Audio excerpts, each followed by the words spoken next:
Last time on the Switchy YouTube channel. The Total Drama saga grew even more complex as Switchy departed his nostalgic comfort zone of the first 3 Total Drama seasons and faced the challenge of reviewing Season 4, Total Drama Revenge of the Island. With an all-new cast, all-new gimmicks, and a not all-new location, Switchy had a lot to adjust to for any hope at a fair review. After a small identity crisis and a large amount of talking, Switchy came to the conclusion that although Total Drama Revenge of the Island disappointed him a lot in his youth, it was a lot better than he used to give it credit for. Once he got over the lack of the older characters, he found himself liking it a lot more than he did as a kid, even with its shorter runtime. It was all nice and neat, even with the whole toxic waste theme. But things aren't going to stay that way, and those of you in the know what's coming up is going to be intense. We're talking Season 5, All-Stars! Things are gonna get messy. Will Switchy be able to shape up and take it on, or will this be the season that finally puts an end to his career? Find out now on the most dramatic Switchy video yet, the comprehensive roast of Total Drama All-Stars! How was that? I liked it. Good job, man. So, are you planning to bail me out? What? Bail you out? Yeah, dude. I was hoping you could, since I did the recap and all. Oh, sorry, Chris. It didn't occur to me. I didn't realize I was, supposed to do that. But, I'm sure you'll be out of here, soon. I really gotta do a thing, so I'll see you around. Thanks again. Bye.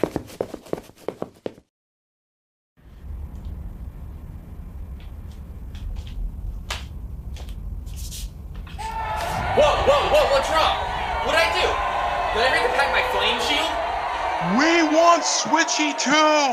Oh, not this Switchy 2 crap again. Jeez, I can't even go 2 seconds without someone asking me about him. We want Switchy 2! Switchy 2 is the best Switchy. When is Switchy 2 coming back? Everyone just loves Switchy 2. He's a better writer, a better narrator, a better editor. Hell, he's probably better at rotoscoping. No one has the patience for the original Switchy anymore. I'm old news. I'm out of it. I'm losing my edge. You know what? Whatever. I'm all for giving the audience what they want. I'm sure Switchy 2 is on the top of the world right now based on how much everyone loves him, but maybe there's a chance he can make some time for us.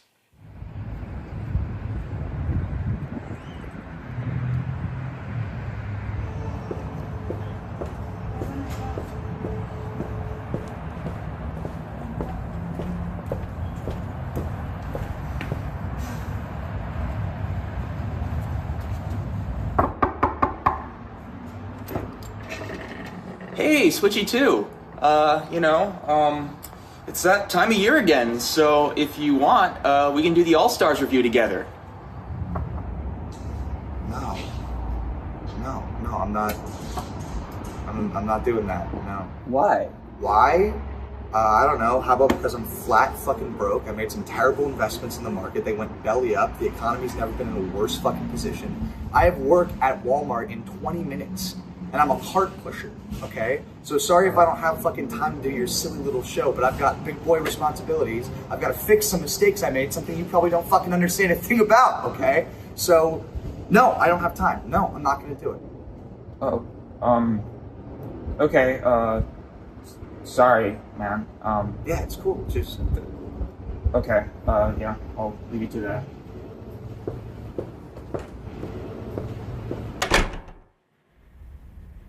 Wow. Jeez. Here I was, thinking Switchy 2 had it all, but he's actually going through a lot. I guess I really projected a lot onto him because of my own jealousy. It's easy to assume the people around us have everything we've ever wanted, but a lot of us are facing our own obstacles. That's an important life lesson right there. I'm not the only one who's scared. I'm not the only one who has doubts. You know, we always start these videos with the same conversation. I sit down on this couch or my desk and go, "Whoa! Isn't it crazy that I made a popular YouTube series? I make YouTube videos! That's crazy!" And as much as I wish that was just me messing around, it's not. I'm still baffled by the whole thing, but I've made that point clear. The verdict's in. I make total drama videos. Not only total drama videos, but I make total drama videos. It could be worse though. I like this show and have plenty of opinions to share, but I've always been worried about the longevity of talking about it. I mean, total drama is just one show. Are people going to continue being interested in it? I mean, I'm an adult now. I do adult things. Not really. But I'm sure some of you are doing adult things because the original roast video came out 4 years ago. That's quite a long time. That's an entire bachelor's degree. So why are people still talking about total drama? Why hasn't it fizzled out yet? You guys want to see something crazy?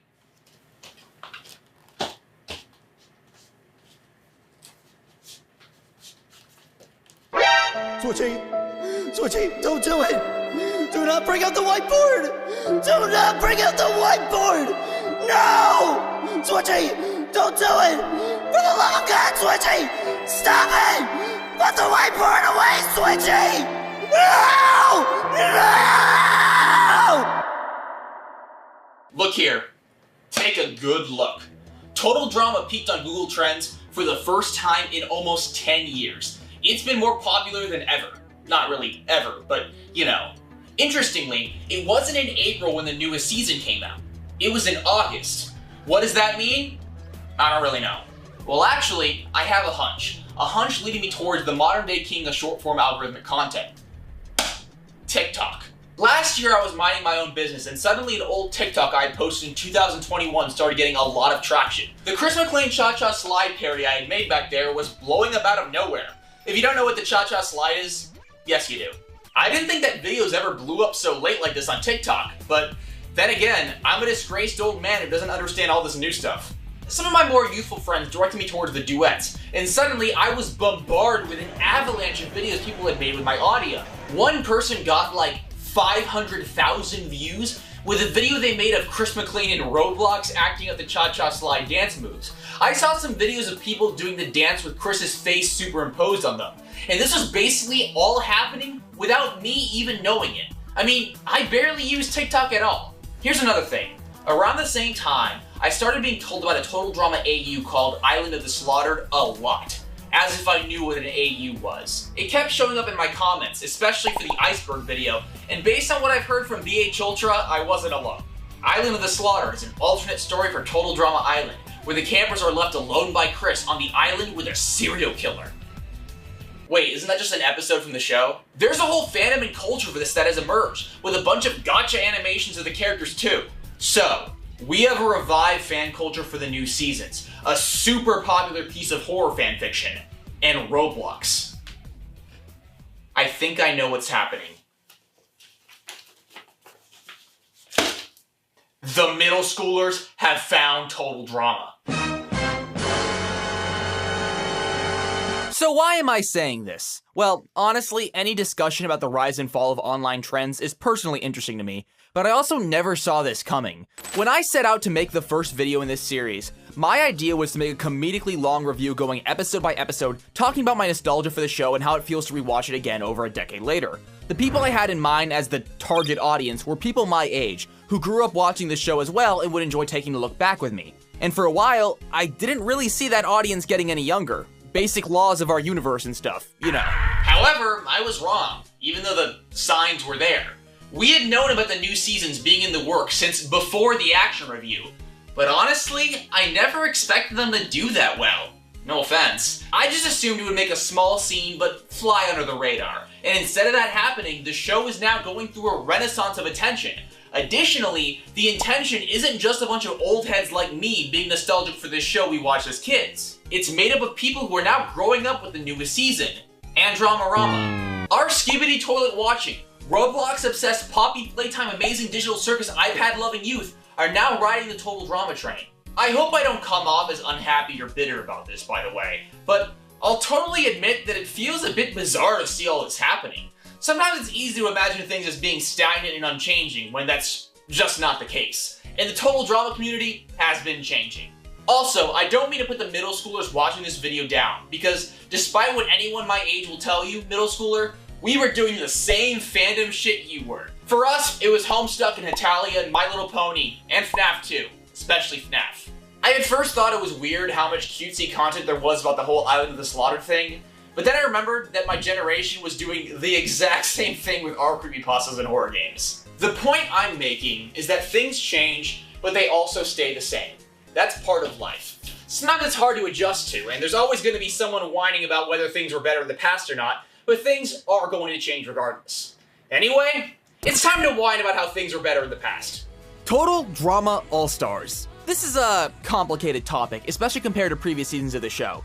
The earlier seasons, with the exception of Revenge, were pretty low pressure to write about, as frankly the theses of those videos pretty much came down to, this season is good and I like it. With All-Stars, however, well, spoiler alert, my opinion is not all sunshine and rainbows. It might get a little nasty. I have to be ready for that. You're gonna have to be ready too. I know you guys have been dying to see me do this. So, let's loosen up a bit and shake it out. I'm gonna do some stretching. I certainly don't want to be all tense when I'm reviewing Total Drama.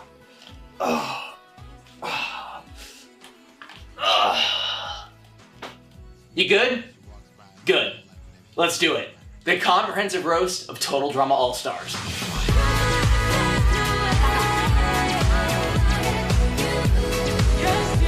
Before I say anything, I need to make a quick disclaimer. You will probably catch me calling this season Season 5 throughout this video.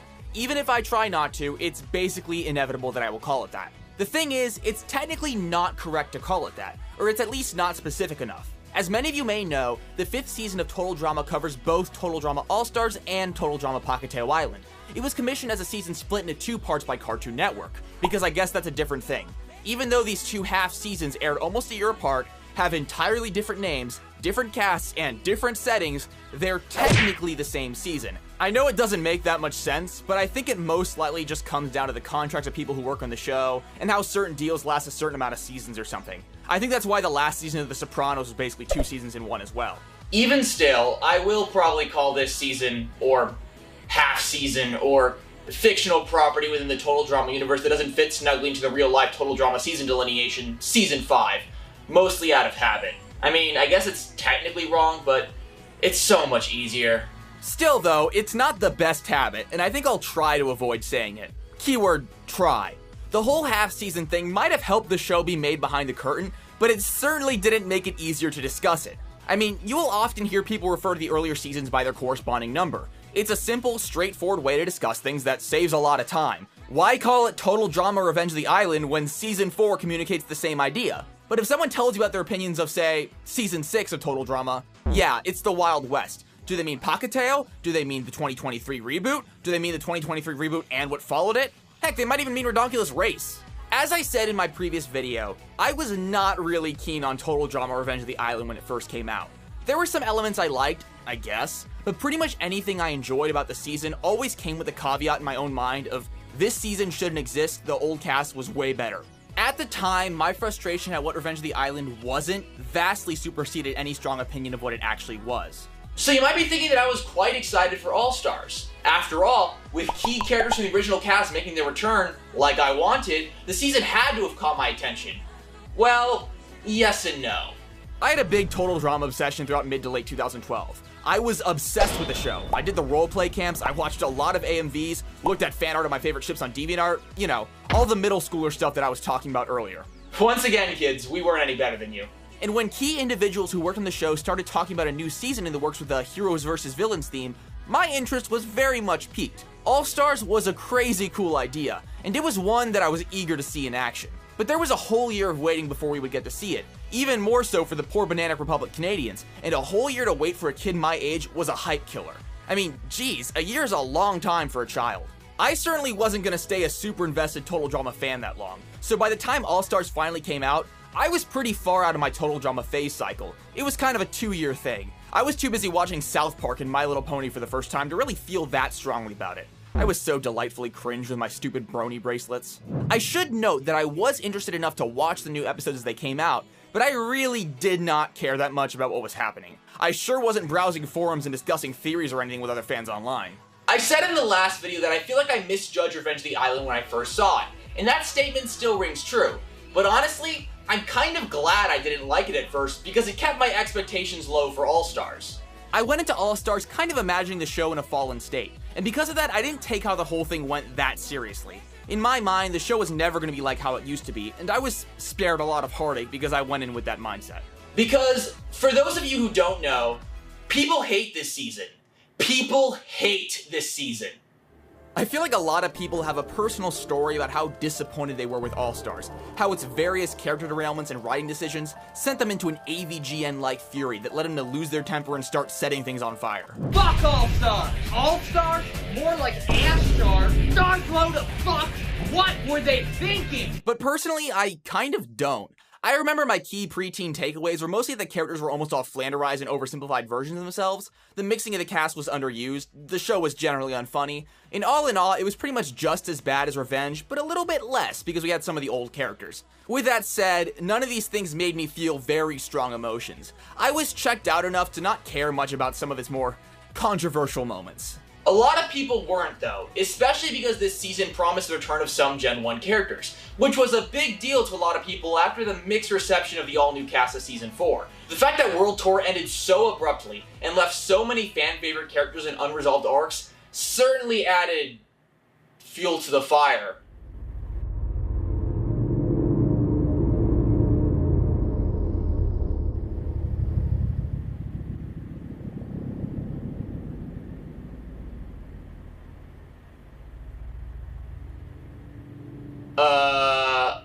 People went into this season with a lot of things to be excited for. The idea of having the Gen 1 and 2 cast meet was awesome. It opened a whole new world of possibilities for friendships, rivalries, and maybe a little bit more. They seem to talk a lot about the whole heroes versus villains concept a lot early on, although that didn't really stick. When they started showing commercials, it was more focused on the fact that the quote-unquote best competitors would be competing. I mean, it's in the name. All Stars! The best and brightest total drama characters are coming back to Wawanakwa to duke it out for another chance at $1 million. And Sam. Why is Sam here? They really love to talk about the returning cast like it was a big thing, as if that's not what they had been doing up until Season 4. Speaking of Sam being a part of this season, people were complaining about the cast pretty much from the start, and I can see why there might be some grumbles at a glance. There are a lot of missing fan favorites that people were confused about, and the ad campaign for the show was only making it worse. For some reason, Cartoon Network aired advertisements for the show that implied characters like Lashana and Owen were going to be in the season when they weren't. Lashana is one sassy player. But is she sassy enough for All Stars? Total Drama All Stars, this fall only on Cartoon Network. Girl, you crazy. Sure, Owen's a big goofball. But is he a big enough goofball for All Stars? Yes! Total Drama All Stars, this fall only on Cartoon Network.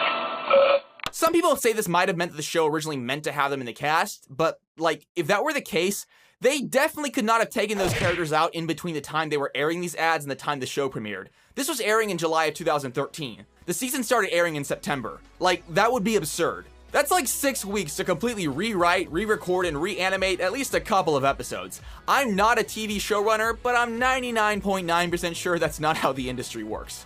I think my best guess is that this is just a relic of a really early concept of the season, and the ads were made based on it without anyone letting them know that Owen and Lashana weren't actually in the season. Or maybe the point they're making in the ads is that Big O and Big L don't have it what it takes for All Stars. Which, first of all, yes they do, Cartoon Network. Never doubt my goats like that again. Lashana was on track to win Season 1, but got kicked out on some nonsense gag. She is prime All-Star, more so than Sam.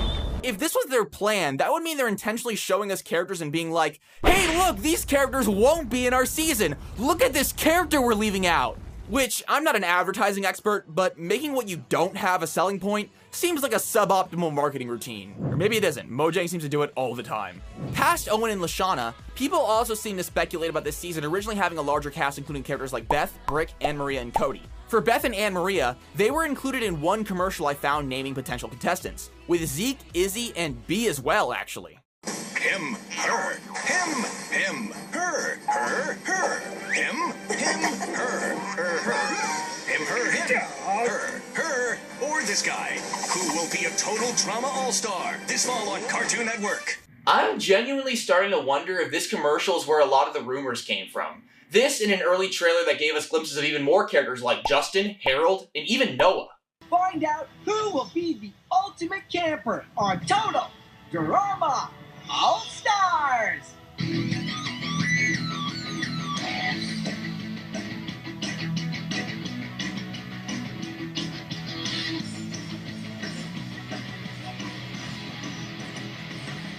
The plot is thickening. It's worth noting that none of these commercials actually show footage from the finished season. It's all old clips. And that makes me think that the characters shown here may have not been shown to be an explicit confirmation. They just needed some fun B-roll. Either that, or they wanted to tease fans of what characters potentially might make it in. But I gotta say, that's a stupid idea. A really, really stupid idea. No offense. A little bit of offense. You wanna know why that's a stupid idea? Because this season aired over a decade ago, and people are still complaining about the characters hinted at that didn't make it in. Imagine if the first Super Smash Bros. Brawl trailer shoved characters like Mewtwo and Roy in our faces and then just didn't include them in the game. It just seems unwise to do something like that.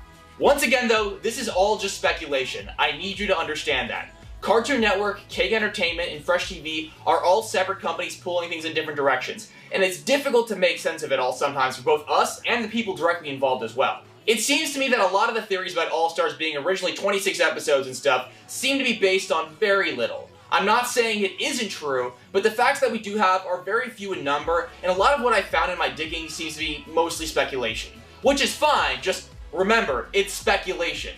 I mean, I love the Total Drama community. You guys rock. But, like all groups of people with a common interest, sometimes one person's hypothesis gets parroted around enough that people eventually start believing it as fact. We've all seen an offhand comment turn into a major rumor and then become treated as confirmed truth in the community just through a long game of telephone. Like and subscribe right now, or I will literally die. My boss will literally murder me if this video does not get 10,000 likes. Total Drama is a TV show. Here are the top 10 Total Drama facts that you didn't know. Did you know that Ezekiel was supposed to win Total Drama All-Stars? It's true! In the original script of the show, Ezekiel was supposed to become normal again. Then, Ezekiel was supposed to win the season in a final battle with Eva, but the writers of the show decided not to because Peter Oldring couldn't finish his voice sessions in time. So they wrote Ezekiel out and replaced him with Mike last minute. Because that is absolutely how animation is produced. Thanks for watching. Also, use the promo code in the description to get 2% off this VPN's 5-year plan that's blocked by literally every major streaming service. But it's in my contract to talk about changing your location on streaming services anyway. I think it's pretty safe to say that All-Stars lives in infamy. Even on Wikipedia, they talk about it having mixed to negative reviews, which is kind of funny. They even bring up the character derailment, in quotes though, because our stupid cartoon fan discussion words aren't good enough for Wikipedia's editing standards or something. The level of dissatisfaction for this season is literally so high that there is a rich fan culture of rewriting it. Tons of fans have imagined their own versions of the season because it was such wasted potential in the eyes of so many people. I think on some level, All-Star's reputation precedes it. It's so infamous in these circles that I think there's sometimes a culture of criticizing it for things that other seasons are just as guilty of, but acting as if otherwise. A lot of people told me they were excited to see me tear this season to pieces. Just rip it up, make it bleed, curb stomp that television season. And I think there's a catharsis in really digging in, but I don't want to let the joy of talking smack about a TV show that bothered me get in the way of being honest to myself and to you guys about what I honestly feel. Although it can be fun to just go angry gamer mode in these videos, I want to try to at least be, you know, a little bit nuanced. You know, like a tiny bit. Just a little bit. Just a smidge. Not too much though, but still, an amount.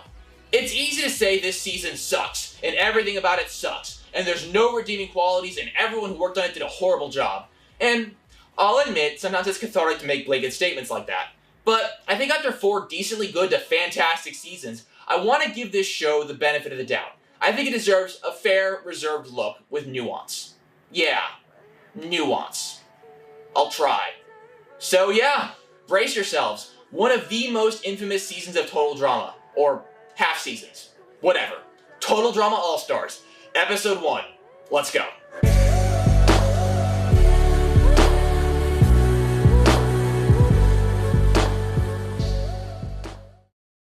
The first episode starts off with Chef walking through what appears to be a prison, in a not-so-subtle homage to the Silence of the Lambs. He arrives at Chris's cell, only to find that Chris has gotten a little bit too used to life behind bars. Or, well, in his case, prison glass. He has basically resorted to pretending the bugs crawling through his cell are contestants in his own reality show, and at this point has no desire to leave. Well, well, well. Look who finally came to visit me after a whole year. Come on. You finished your sentence for dumping toxic waste. Whatever. Think I'll stay right here. Got everything I need, including Chef 2.0. I made him from a cashew. I mean, hindsight being 2020, Chris may have had a point. Honestly, the cashew chef and stink bug Duncan sound a lot more interesting and entertaining than anything they're cooking up this season. They definitely have a lot more personality. Ha! Take that, Total Drama ass shark! Owned! Chef bears the news that Total Drama has been greenlit for another season, and Chris has an immediate change of heart, which sort of implies that there is nothing waiting for him outside of prison that he sees as worth returning to other than Total Drama. Ouch. It's kind of sad. I feel bad for him. Today's challenge is to find a reason to keep going. Oh, nice! The new theme song.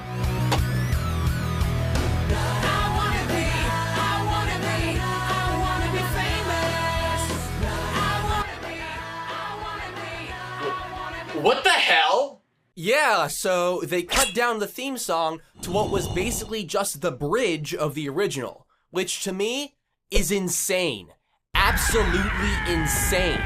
Imagine you're me in 2013. You've sat down and watched the premiere of Total Drama All-Stars, the much anticipated follow-up to a season you disliked. You feel like the show is compromised on a lot of the things that made it special, and the first thing you see in this all-new season is a cut-down theme song. Like, what is this? Total Drama downsizing? It's a heck of a first impression, and by heck of a first impression, I mean a bad first impression. Forgive me while I complain about this for a couple of minutes. It was a huge disappointment to me as a kid, and even now, I can't help but be a little bit depressed when I see this theme song play. Because I love Total Drama's theme songs, and up until this point, they were just constant bangers. And now, it's like 20 seconds. It's also just incredibly awkward to cut out the first two verses of the song and start off at what is basically the most obvious bridge ever. Like, who starts a song with wordless na na na na lyrics? Other than My Chemical Romance. I don't even think people like that song that much. This is the TV show theme song equivalent of cutting down a song like Hot and Cold to the someone call the doctor, got a case of a love bipolar part, or for you old heads, it's like starting off Here Comes the Sun on the sun, sun, sun, here it comes part. A bridge like that just sounds weird without the main verse. It doesn't work. It doesn't help that the visual direction is also a pretty clear downgrade from the previous seasons. Up until this point, the theme songs were super creative and fun to watch in terms of their camera work and aesthetics. They gave the season's respective settings a real presence, as we saw the whole cast all up to some goofy antics all over the place. I also especially loved how inventive they were in recreating elements from previous incarnations. No one talks a lot about how ingenious it was to basically recreate the opening traveling drone shot to the TDI theme song in Total Drama Action, basically just replacing the iconic Wawanakwa cliff with a gigantic movie prop. It's cinema, folks. Comparatively, the All-Stars theme song footage starts off with a run-through of a cleaned-up Wawanakwa, which, okay, that's fine, an underwater shot that's decent enough, and then they just kind of rein it in with everyone else in the cast just going at each other with jousting stick things. What are those even called? They just look like giant Q-tips. It's just not that interesting. It doesn't communicate anything about the season's setting as a whole, and it also doesn't foreshadow that much about the character arcs that the others do, with the possible exception of Courtney, Gwen, and Duncan. Kinda. Sorta. Honestly, not really. I have to give credit to the following seasons, to be honest. Although Pacateo kept the same awkward 20-second cut, they at least made a lot more of an effort to diversify the visuals and cram more content where they could. And the reboot, despite its weird Zoomer Alpha Riz bussin' lyrics, did something similar. In comparison, All-Stars theme song is just underachieving. I'm sorry. I feel like I owe Fresh TV some plausible deniability here, though. I'm gonna have to turn off Switchy Hater mode for a second, because I don't think this is Fresh TV's fault. I've heard people say before that the 20-second restriction is something imposed by Cartoon Network, and at face value, it seems pretty plausible. I mean, there was a huge trend around this time of theme songs getting shorter and shorter, especially on the channel. The big three at this time were probably Gumball, Regular Show, and Adventure Time, all of which had very short theme songs. Well, kinda. Gumball actually had a visually stunning theme song that aired outside of the US, but they cut it down almost entirely over here. I'll never get over the short Gumball theme song, by the way. I was mad about it in 2010, I was mad about it in 2020, and I'm mad about it today. I'll be mad about it forever. I'm not going to pretend to be an expert in the business of television broadcasting, but I do know that both Julie Giles and Terry McGurin have said that they prefer the longer opening sequences, and it seems to be a decision made on behalf of the network and not the production company. It also appears that the amount of episodes per season is also out of Fresh TV's control. Huh. The plot thickens. I usually try to avoid needlessly laying blame on Cartoon Network, but it seems like they're at fault here. Maybe because of the audience retention, maybe because they wanted more ad space, I don't know. Anyway, the point is it sucks, and I'm sad about it, but it almost certainly wasn't something that people making the show had control over. And I think they learned from their mistakes here and made better use of time in the following theme songs, so there's no real reason to be angry about it, unless you're a professional internet complainer like me. Anyway, I'm like 1,100 words in this episode review so far, and I've covered like what equates to 1 minute and 15 seconds of runtime, so maybe I should talk about things like the plot and writing, or something like a normal person. Welcome to Total Drama All-Stars. After my involuntary year-long vacation, I really need to be in a familiar environment, surrounded by the people I love, to hurt. Chris introduces the new contestants pretty quickly by having Chef drop them from a helicopter into the lake, and they all say their little one-liners. He starts off with a revenge cast and then moves on to the original cast.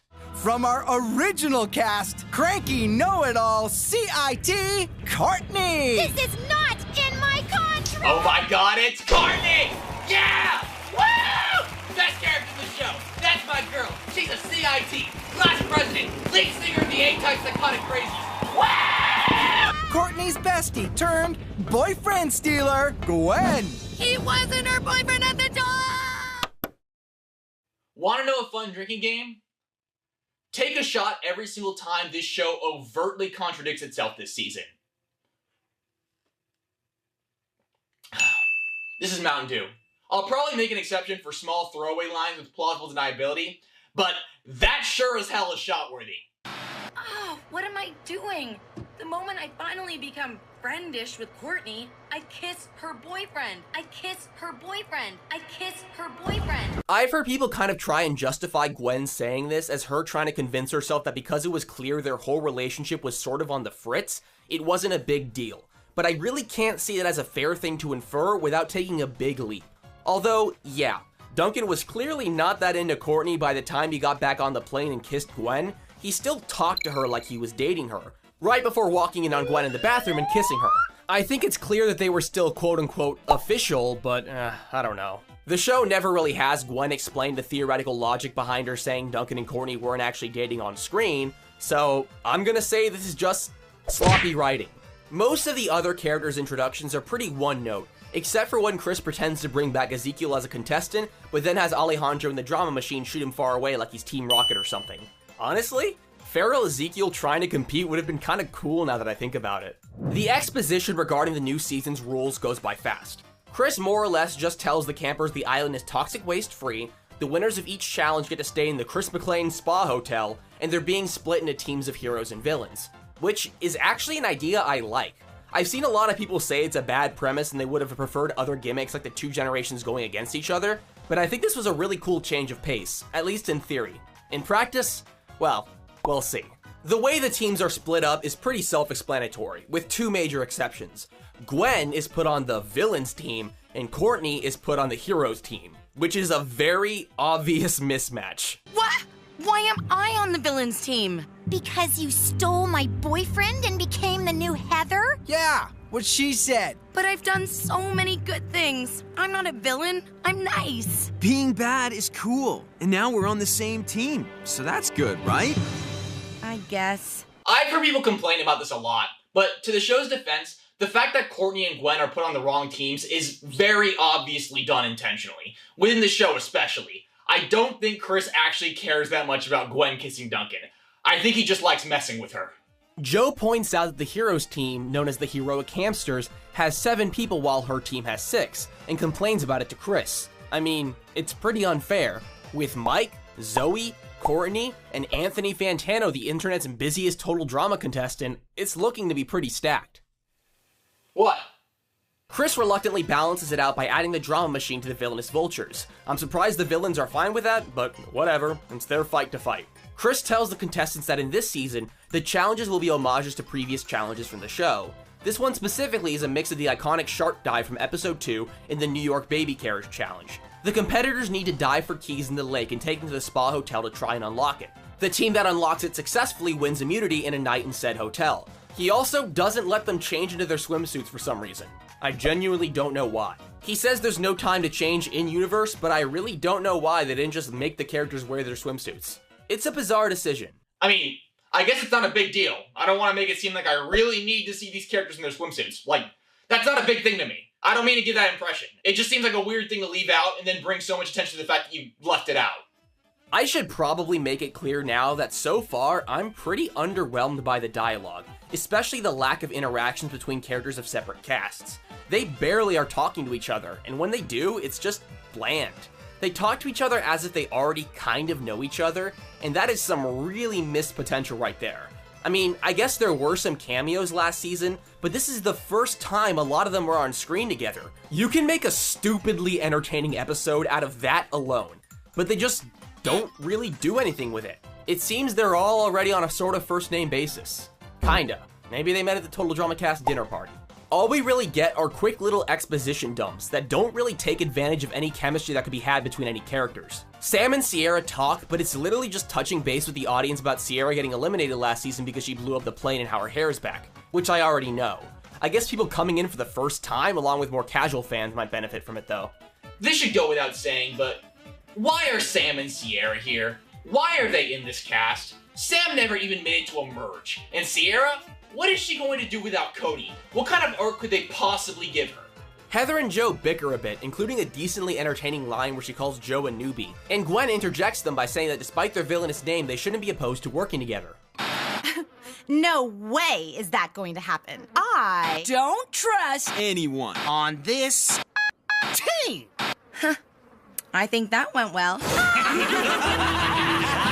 That's a little on the nose. I mean, this is total drama, not an 80s toy cartoon. Given that it's been a while in-universe since World Tour, the attitudes held by Gwen, Duncan, and Courtney regarding the infamous breakup has changed quite a bit. Gwen seems to feel really guilty about it, a lot more than she was the last time we saw her, and Courtney seems to be really grudging against Gwen, but not in the same kind of over-the-top neurosis way she was in Season 3. She's just giving her the stare of death. She also seems completely overfeeding into Duncan at this point. It's weird to see her so tempered after 2 seasons of being so over the top. It's a little bit refreshing, but weird at the same time. Duncan also seems to be left in the dust now. The beef between them has next to nothing to do with him at this point, and he doesn't really know how to take it. Wow, I'm really excited to see what this is setting up. There were so many loose ends after World Tour, and I'm thrilled to see what direction the writers will take to resolve the conflict here. They are 3 of the most beloved characters in the show after all. The campers finally make it to the challenge area, and each team is given a period of time to choose who drives the cart. I'll drive. No, I'll drive. Sure, please. You're the slowest go-kart driver ever. But I'm also the shopping cart racing circuit champion. No, I'm not. I just said that because... Gotta respect championship status. Joe drives. Alright, I mean, that's funny. But, Joe, wouldn't you make a better diver since you're so athletic? Nobody tells me what to do, gothball. And don't even try to kiss me. What? After 3 seasons of kindness, I'm reduced to evil kisser status? For the last time, Duncan and Courtney were over before he and I started. You can't steal a boyfriend if the boy is free. I kiss her boyfriend. I kiss her boyfriend. Her boyfriend. I kiss her boyfriend. Not this again. Courtney volunteers Anthony Fantano to push the cart, and who can blame her? He gets vegan swole. The challenge is pretty straightforward with the sharks and keys and stuff, but there are a few key important moments. Well, important-ish. Joe and Lightning form a pre-merge alliance, but, you know, neither of these characters are known for their integrity. They are the first to make it to the mansion, but since we're not even 13 minutes into the episode, it's obviously not the right key.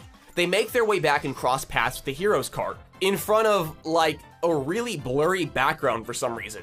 Seriously, how did that happen? Like, was it an animation error or something? Was it a downscaled proxy they put in and forgot to replace? Were they trying to simulate natural camera blur? It's so jarring. Here comes Joe! How about a kiss for luck? No time. Talk about an expired honeymoon phase.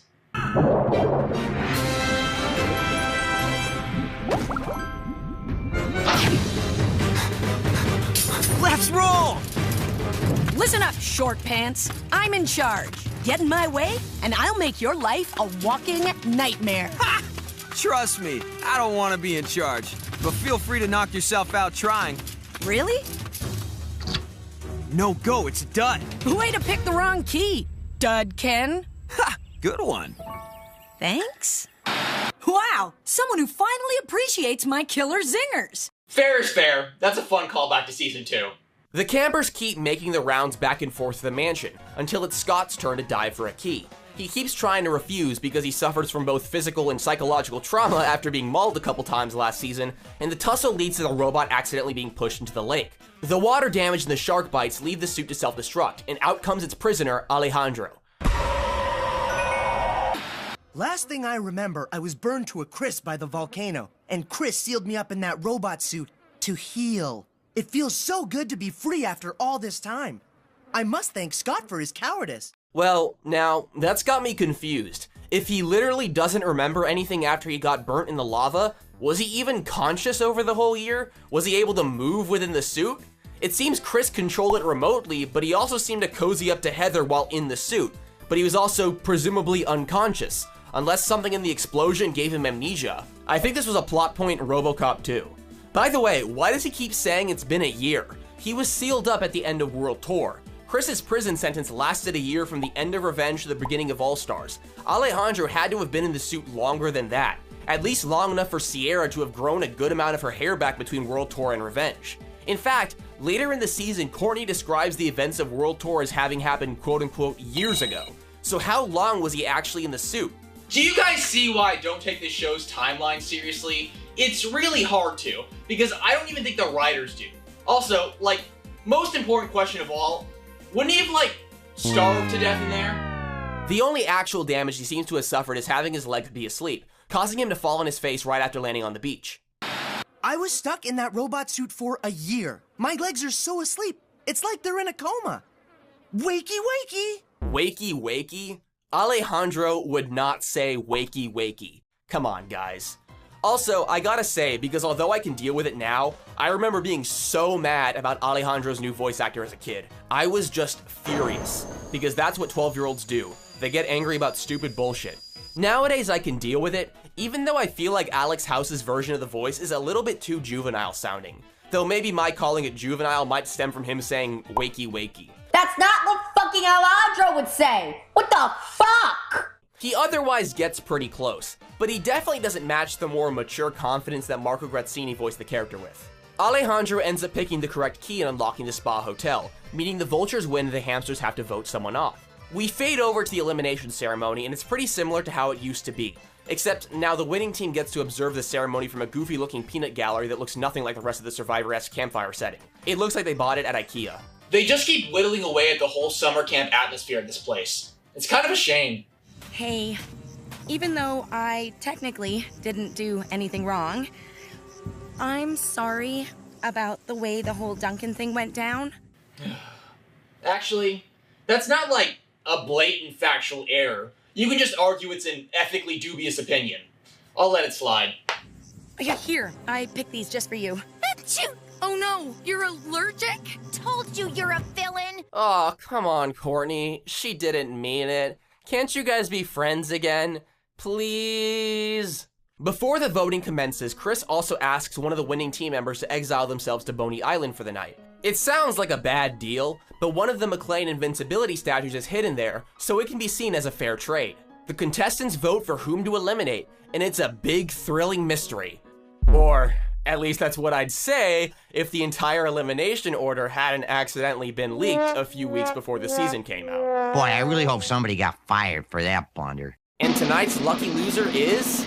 the internet's busiest music nerd, Anthony Fantano, which I gotta say is a huge shame. I guess he didn't push the card as well as he could have, but like, of all the characters to boot first, they booted Anthony Fantano? I mean, gosh, I think it would have been my choice to win this season.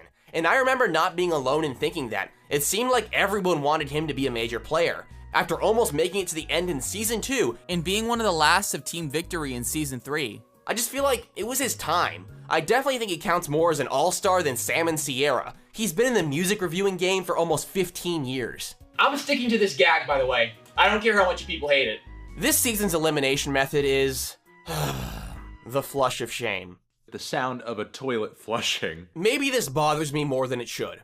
I don't know. It's just my biggest flaw with Total Drama in the early 10s as a whole. Sacrificing characters, environments, and concepts for gags that aren't even that funny. I was not laughing at a giant toilet when I was the age of this show's target audience, and I'm certainly not laughing now. Just give me the boat of losers. Please, even the worst boat of losers scene is better than the best flush of shame scene. We're literally treating our contestants like shit. To be fair though, and this is kind of a silver lining, this season's bonus clips are actually like pretty fun. I won't talk about each and every one, but what happens with each character's elimination is that they wash up somewhere in the world after being flushed through some global plumbing superhighway or something. In Anthony Fantano's case, he shows up in the New York sewer from World Tour and gets chased away by the Kratos alligator. It's enjoyable to see a lot of these callbacks to World Tour because, as you all know, I like World Tour a lot. If nothing else, it's easily the best thing to come out of the flush of shame as a concept. All in all, this episode was alright enough. It's definitely not the best start, but my biggest complaint is that it's just kind of bland. So far, none of the writing has been particularly interesting, which is crazy when you think about it, given how many historically great characters are on both of these teams. You would think they'd have a lot to work with, especially since this is the first time a lot of these characters are competing together. But, This isn't really a point I can make through my classic funny faces and what the heck comments, but I remember watching this season for the first time and being so excited to hear the Gen 1 characters talk again, and just being unimpressed with their lines. So far, they're just unremarkable. I've heard people call them flanderized, but I feel like that's not the best term to describe them. Flanderized implies some extremity in their character, and I don't think that applies in this episode save for Anthony Fantano. Anthony Fantano is just a lot worse here than he used to be. I get that his main character trait historically is his lacking intelligence, but he's portrayed as not just dumb here, but also just excessively underachieving and lazy. It's unfortunate. There's literally a line in the episode where he forgets what pushing is, like the action of pushing. Anthony Fantano is not that stupid. This bit is gonna be the death of me, I swear. Anyway, episode 2. There's a storm a-coming, dagnabbit! I'm scared. After all these years, he's going to return. Hey, yo, how we gonna stop this goomba? Hush it, mates. Mike is waking up. Huh? What's that? You guys say something? Alright, well, we'll see where that goes. The first few minutes of this season's second episode remind me a lot of the first few minutes of last season's second episode. We get a few various low-intensity scenes of the characters getting acquainted with their new environment and playing off of each other, without any real focus on the episode's challenge or anything. It's nice, and it lets the whole environment of Camp Wawanakwa and the spa hotel feel a bit more real. So, enjoy that while it lasts, because the show does not work that muscle as much as I think it should.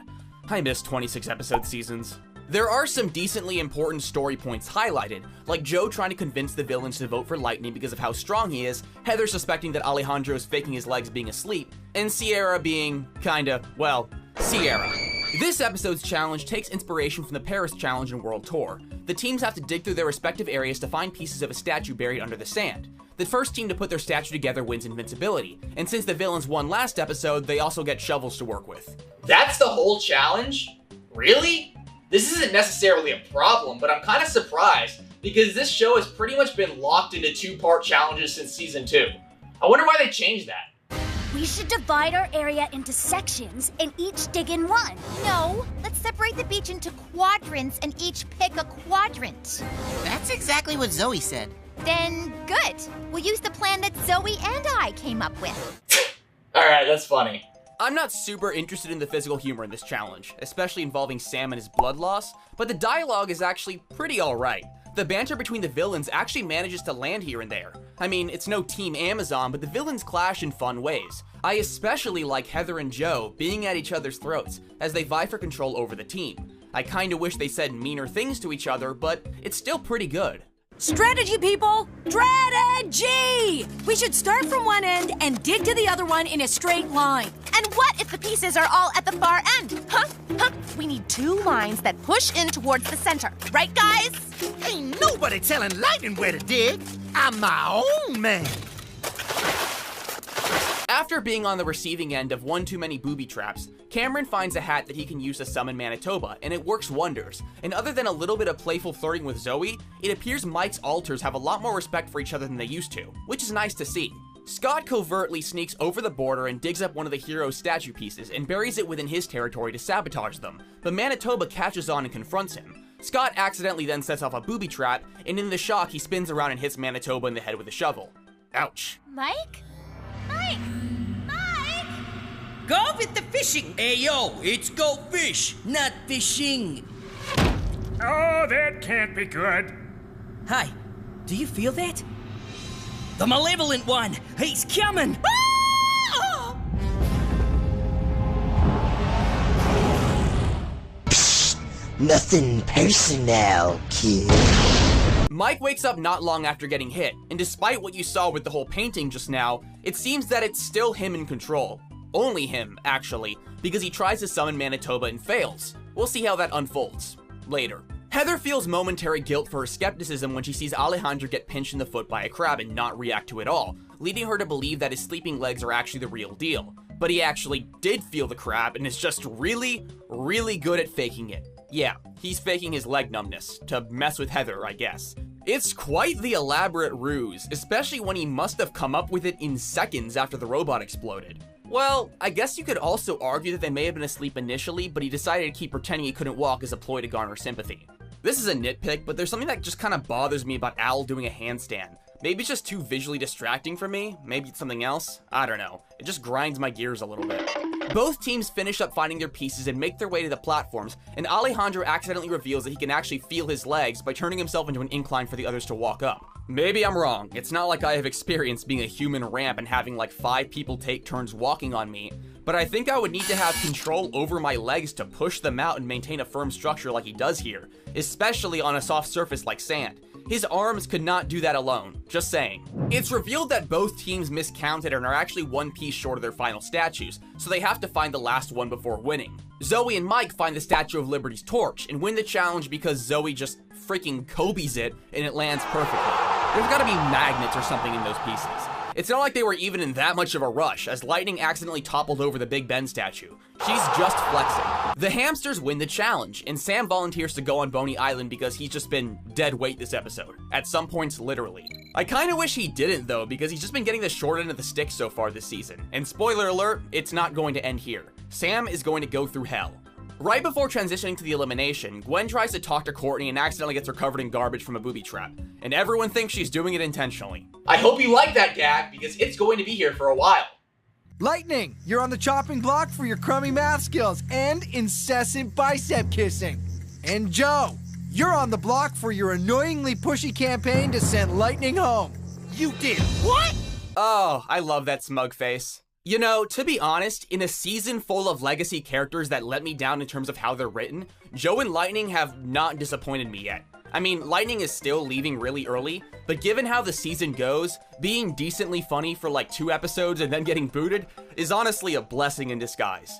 Also, bonus clip. Lightning washes up in France, sort of implying that the total drama flush of shame pipes go through the entire Atlantic Ocean somehow. It's actually a cute scene, as in typical Lightning fashion, he has no idea where he is. A mime tries to tell him to swim away for his own safety, but once again, in typical Lightning fashion, he makes it about his muscles and then gets run over by a swan boat occupied by Blaney and Bruno. I love how I'm just saying Bruno like all of you people immediately know whom I'm talking about. It's the bear Bridget nursed back to health in season 3. The one who started chewing on Blaney when she was completely wrapped up after falling from the World Tour plane. He's back, I guess. The show is kinda weird. Episode 3 starts out the night after the previous challenge with the villains trying to get used to the not-so-comfortable cabins after having stayed in the spa hotel. It's nice to see a bit of banter, although it's reminding me a lot of one of the things that's been irking me so far this season. These villainous characters are just not that mean to each other. I mean, I get that they're teammates and they don't want to get on each other's bad sides, but the dialogue is just consistently underwhelming. An argument between Heather, Joe, and Gwen should in theory be TV gold. These are three of the most entertaining characters in the show's history, at least in my opinion. Meanwhile, the result is just kinda, eh. Also, why is Joe in her bed with her hoodie and sneakers while Heather and Gwen are in their pajamas? Did they just not have a design for Joe in sleepwear? There you go, Cody Bear. All tucked in. Today was a great day. I made some new friends, and I helped win our first challenge. Oh, you'd be so proud. Sweet dreams.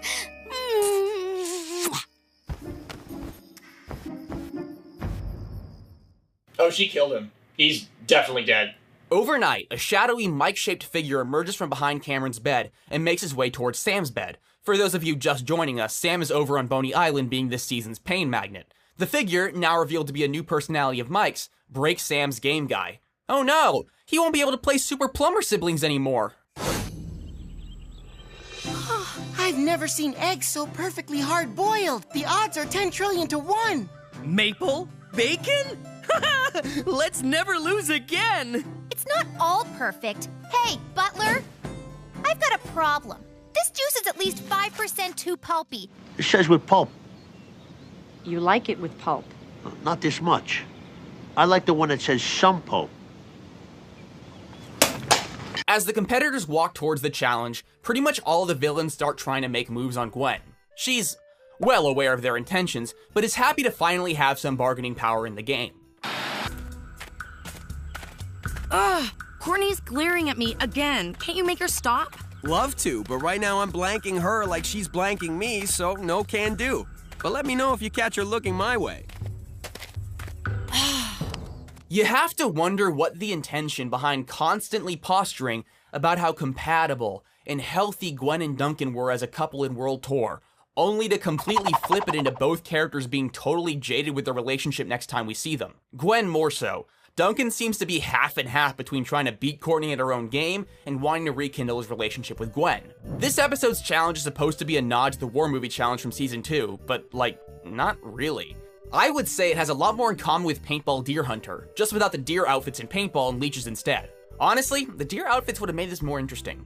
Guys, I know it's not necessary, but I thought I might as well. The heroes get a head start to search the forest and find the weaponry, and the stress of waiting gets the villains to bicker with each other. Gwen finds herself admiring how much more willing to collaborate the heroes are. Now that's teamwork. Yeah, work together now, crush each other later. Like you and Courtney. What? The allergy bouquet, the stink bomb. I love how you insist you want to be friends so she never sees it coming. Talk about evil genius. But I really didn't do those things on purpose, really. Sure. This is a small detail, but I kind of like how over the rivalry between Heather and Gwen is this season. Whether it's intentional or not, it kind of implies their past constantly being at each other's throats. It feels weirdly mature. Does anyone know where the heart of the forest is exactly? I'll go get a better look. When did that happen? Did falling into that ravine and breaking her Mike's sobriety chip really turn her into a superhuman gymnast forever? Well, okay then. Need Dakota.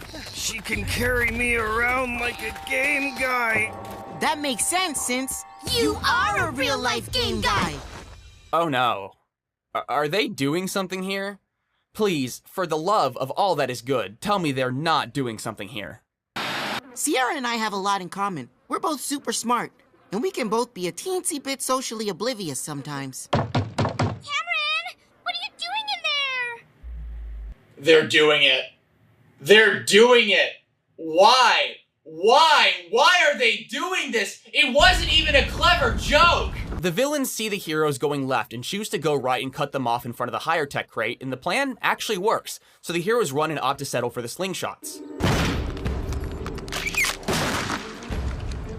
I'll take the cannon! No, I'll take the cannon! What is with this episode and having characters constantly speak in unison? This is a new gimmick. The show hasn't historically been written like this, at least not this often.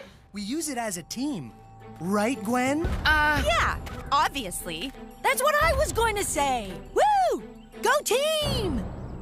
You guys can make it less obvious how these characters interact with each other. You know that, right? You could benefit from being a bit more subtle. Please, subtlety. Of course the villains get machine gun shooters. We'll never beat them with these puny slingshots. Sure we can. If we're stealthy and score first. Is this the only way we can convey chemistry or similarity between two characters now? Have them speak in unison? Is that it? Nerd love. If you kiss in front of me, I will throw up. Oh, don't worry. We're just friends, right, Sierra? Huh? Sierra? Is something wrong? Nope. Nothing's wrong, Cameron. All good. I need to rest.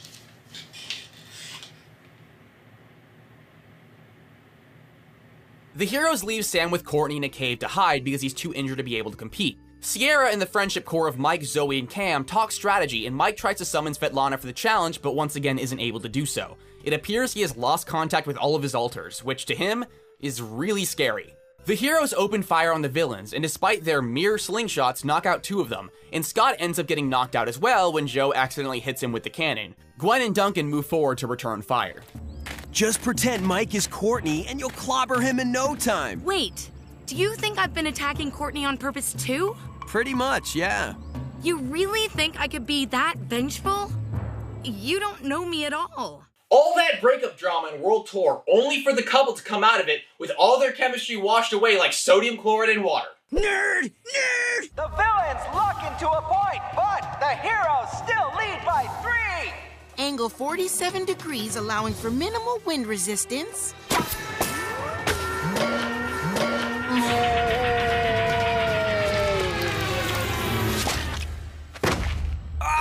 Duncan! They're really not that decisive on whether Duncan even still likes Gwen or not. The intimacy is interrupted by Gwen getting hit by a leech, and we cut to Jo on her own approaching the cave. While she inches in, Chris says on the intercom that she's the last villain standing. Some team. I'm stronger than Old Heather, Alahand Walker, Count Gwenula, Stunkin, and Sharkbait combined. Maybe it wasn't the best idea to dump lightning so fast. I told you you'd regret it. Ha! I win. So woo! What the? He left a pre-recorded message, just in case. Alright, fair is fair. I like when the show does bits like that. That being said, this confessional is a perfect example of the point I was making earlier about the villains not being as mean as they used to be. None of these nicknames and insults really pack that much of a punch. Jo has been beefing with Heather this whole season so far, and the best she can call her is Old Heather, and Duncan is Stunkin. It's just really underwhelming. The hostility in this season is almost always, I'm good and you're bad, and the characters barely ever dig at each other's traits in specific ways. Count Gwenula and Sharkbait are okay, but not particularly biting. The one insult I kind of like in this episode is Jo calling Zoe apology breath. Not because it's particularly savage, but more so because it's at least novel and creative. I hate to do the whole look at season 1 bit, but come on, look at season 1. I don't know why they were so much more lax back then, but some of the shit Heather said to other characters was just nasty. Stuff that I fear saying out loud because people might take that as me giving it a quasi-endorsement. Even season 2 had a few kinda effed up lines. Maybe it was because they were still writing for Teletoon primarily back then, I don't know, but the dialogue since season 4 feels a lot more sanitized. It's a shame. This show used to have me like Senor Chang in the lunchroom. Easy on the chips. You don't want to sink that surfboard of yours, do you? Well, the guy's got his limits. Mine's about 300. Damn, that just made me snap, yo. Jo finds Sam in the cave, but almost gets hit by Courtney. She returns fire and Courtney hides behind Sam for cover, which, using another person as cover is one thing, but honestly, she probably would have been better off just using the rocks, which were much larger and more stable. Part of me wants to say this is out of character for her, but to be honest, this had been pretty in character for 4 years when this episode had come out. Zoe shoots in Jo's direction before she has the chance to eliminate Courtney, and Jo tries to shoot back, but unfortunately her gun gets jammed. She instead throws the cartridge in Zoe's direction, but Zoe does the whole Matrix thing and catches one of the leeches and shoots back. She just has superpowers now. I gotta get my own mic sobriety chip and break it. I would probably be able to make videos 3 times as fast after doing that. The villains head to elimination, and the heroes in the IKEA peanut gallery find out about Sam's broken game guy. Mike freaks out in the confessional, not really knowing what exactly is happening to him. Who do you think's going home? My money's on Joe. Unless she can convince them To cut Heather! Oh, Cody, we really do think alike. Yeah, except I'm Cameron, not Cody. Oh, Cody, don't be silly. Who wants a foot rub? Ah! Stop doing that! Stop it! Please, just stop! Please! I saw season 3. I know what Cody went through with Sierra, and no way do I want to be Cody number 2. You're not the only one, Cameron. I don't want you to be Cody number 2 either. Season 3 Sierra wouldn't do this.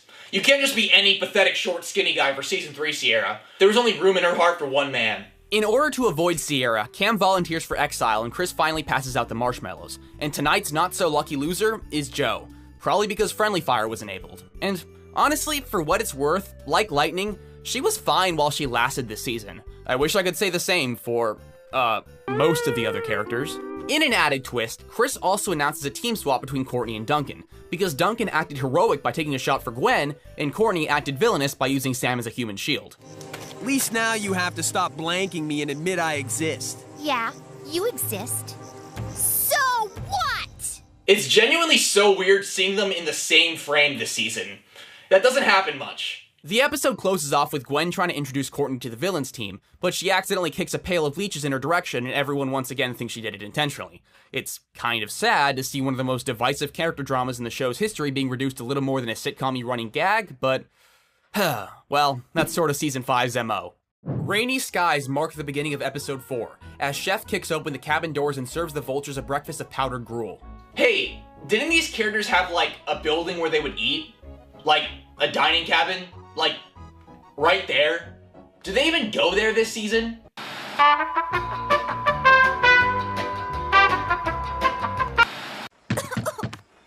You gonna finish your gruel? What? No! Gross! Help yourself. You clean up real nice. What the hell?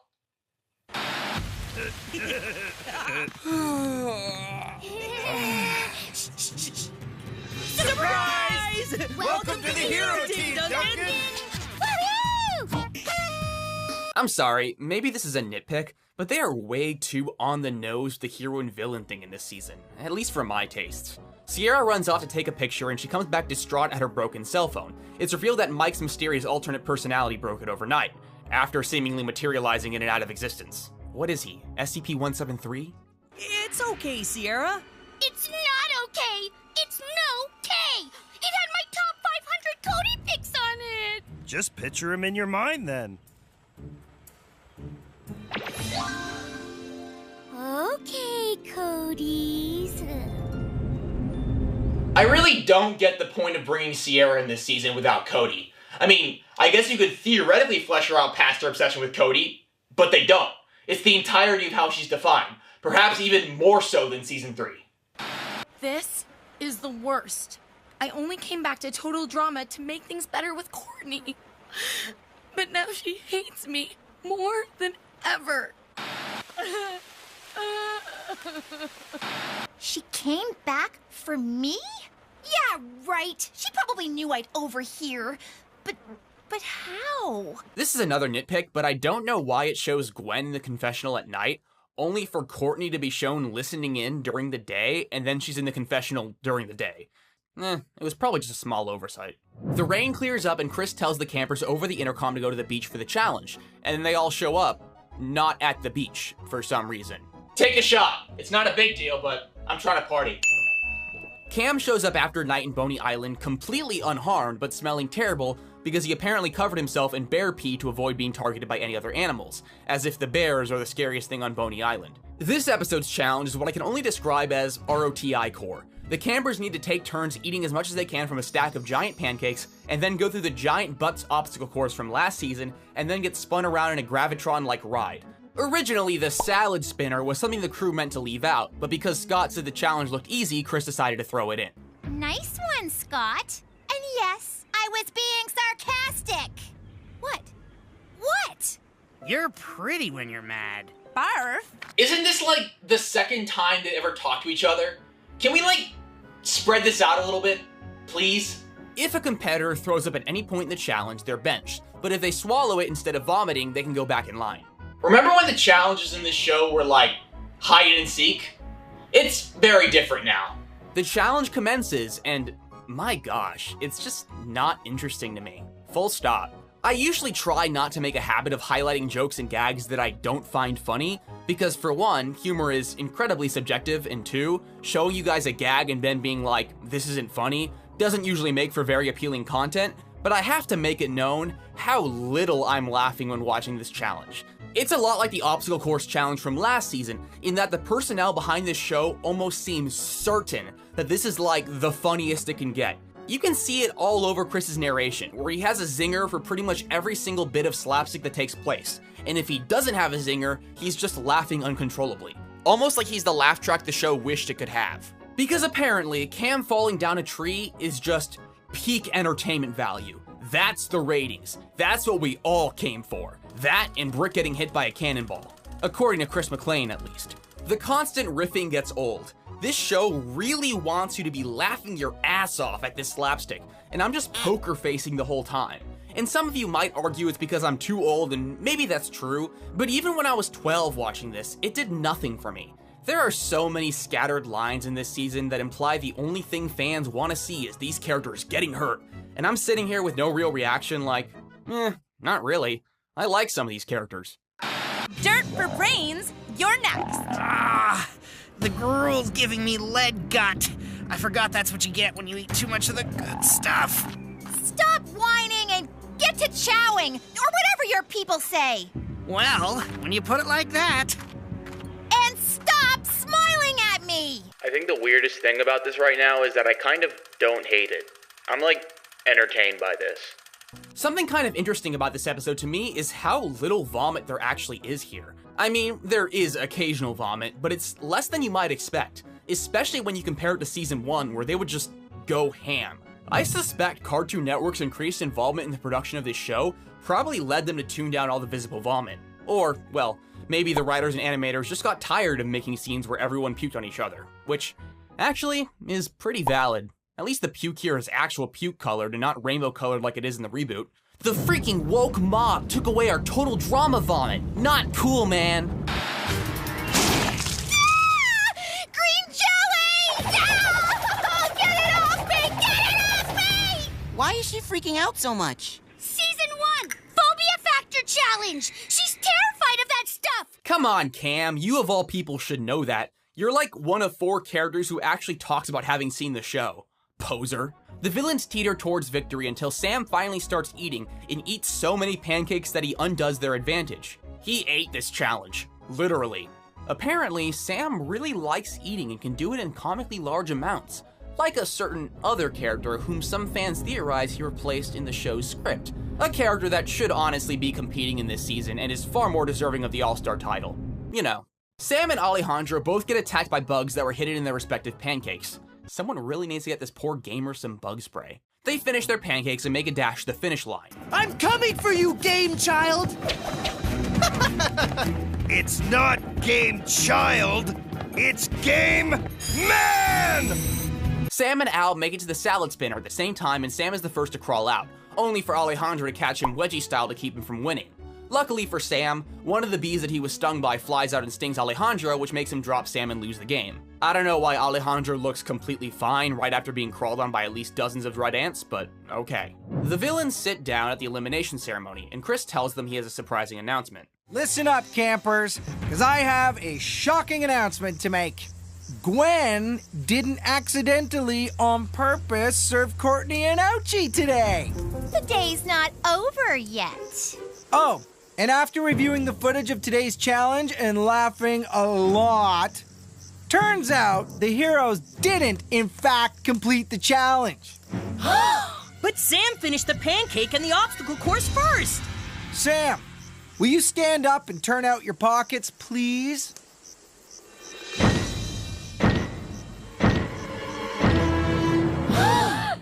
Ew, now his pockets are all sticky and syrupy. That's gonna take forever to wash out. I can excuse covering yourself in animal pee, but I draw the line at putting sticky food in your pocket.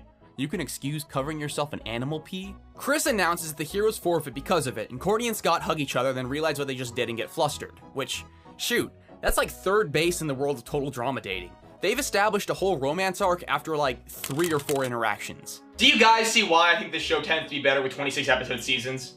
Anyway, Sam gets voted out, but he fortunately has a good attitude about it, given that he knows it was his fault. And if there's anything out there that makes me believe the whole Sam replaced Owen theory, it's the bit where he's flushed away and gets stuck on the way down. That just screams Owen. I'm sorry. I don't know if the theory is true, and there wasn't as much evidence of the whole thing as I remembered, but this specifically has Owen written all over it. The bonus clip is cute enough. It has Sam being dumped in an unnamed sewer where he sees a bunch of nondescript generic turtle characters and jumps over them while imagining a non-specific video game environment that in no way infringes on any copyrighted material or registered trademark whatsoever. I put in a call from the McDaniels payphone while you guys were getting that 9-piece chicken McFingers and those Diet Conks and those Fresh fries. Oh, come on, they don't own French fries. Anyway, we're 4 episodes in, and so far, it's been okay enough. There are a few character arcs that have been getting on my nerves, and I feel like a lot of the dialogue is oversimplified, but I don't hate this really. Taking out all my opinions about how the season could have gone, I think it's not particularly great, but not awful either. The only thing that's made me really unhappy so far is Gwen saying Courtney and Duncan weren't dating when she kissed him, and the Sierra Cameron thing. By all accounts, I am not enjoying Sierra and Cameron's relationship. There are even things I feel like I should hate, but don't. But yeah, I mean, we're not even a third of the way in, but so far I'm...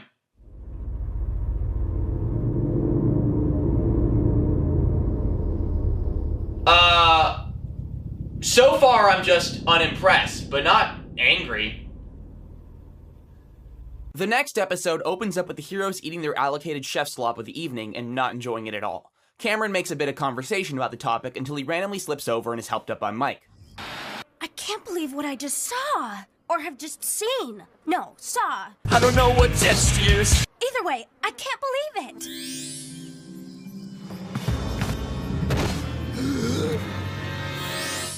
Why would Mike do that to Cameron? They're friends. Did Mike break Sam's game guide too? And Sierra's smartphone? But why? Wow, it looks like Zoe has already figured it out. I'm looking forward to her acting on this and resolving Mike's constant strange behavior instead of not doing anything about it for the whole season.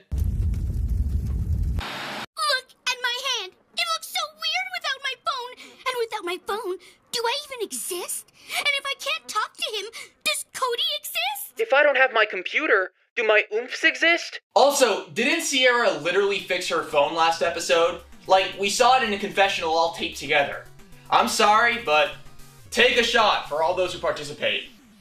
Heather and Alejandro enjoy dinner alone in the mansion together, and Heather habitually starts talking shit.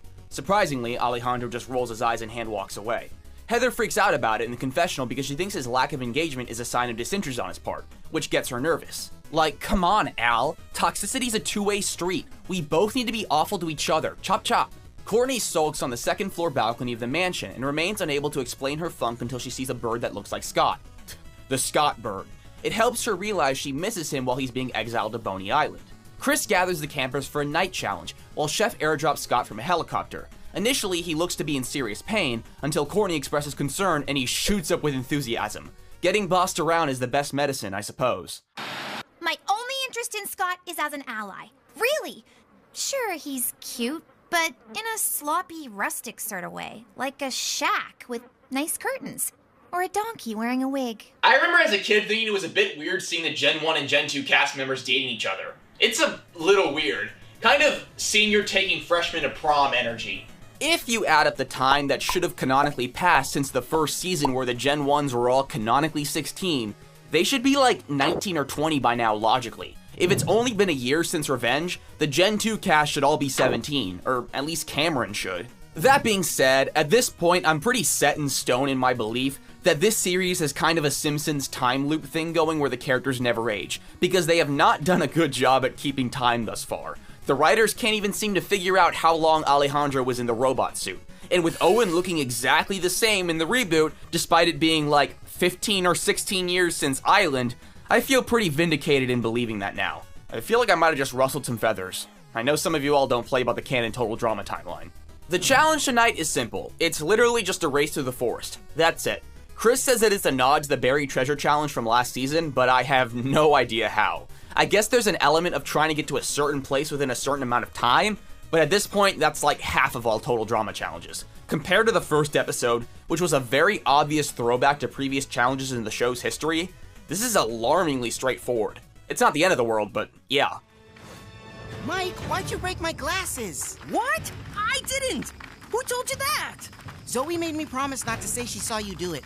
Oops. Sorry, Zoe. Oh, man. I don't know what's been up with me lately. I haven't been able to summon my other personalities for days. And now I think I might be sleepwalking and breaking things and... Oh, I'm so sorry, Cam. It's okay, Mike. I forgive you. And I promise I'll help you figure it out, whatever it is. What keeps this challenge interesting is a strange, peculiar event called the Blue Harvest Moon, which apparently turns all the island's creatures into the opposite of their personalities. So, the big scary creatures turn good, and the sweet innocent creatures turn evil. Hell, even the Scott bird is raising hell. Although, I mean, come on, even the quote-unquote nice creatures have kicked these characters' asses in the past. The Blue Harvest Moon doesn't make any sense, honestly. A blue harvest moon. How fortuitous. How does he know what it is already? Like, what? Along with turning all the animals of the island to their opposite nature, the moon seems to awaken Mal to the forefront of Mike's personality. Mike isn't even a creature of this island, let alone a creature, but okay, sure, whatever. You're the boss, Total Drama All-Stars. Seems that this blue harvest moon has brought me back. Now that I'm in control, I'll torment these peons a little. But first, I have to sound like Mike. Hi, I'm a bug-eyed weirdo, and everybody loves me. It's a decent impression, I'll give him that. Since when do gators do that? This moon is like no other. It must be causing the animals to become their opposite. Wow, Alejandro! You're so smart! Excuse me? Who's a little bougie boo? You are. Yes, you are.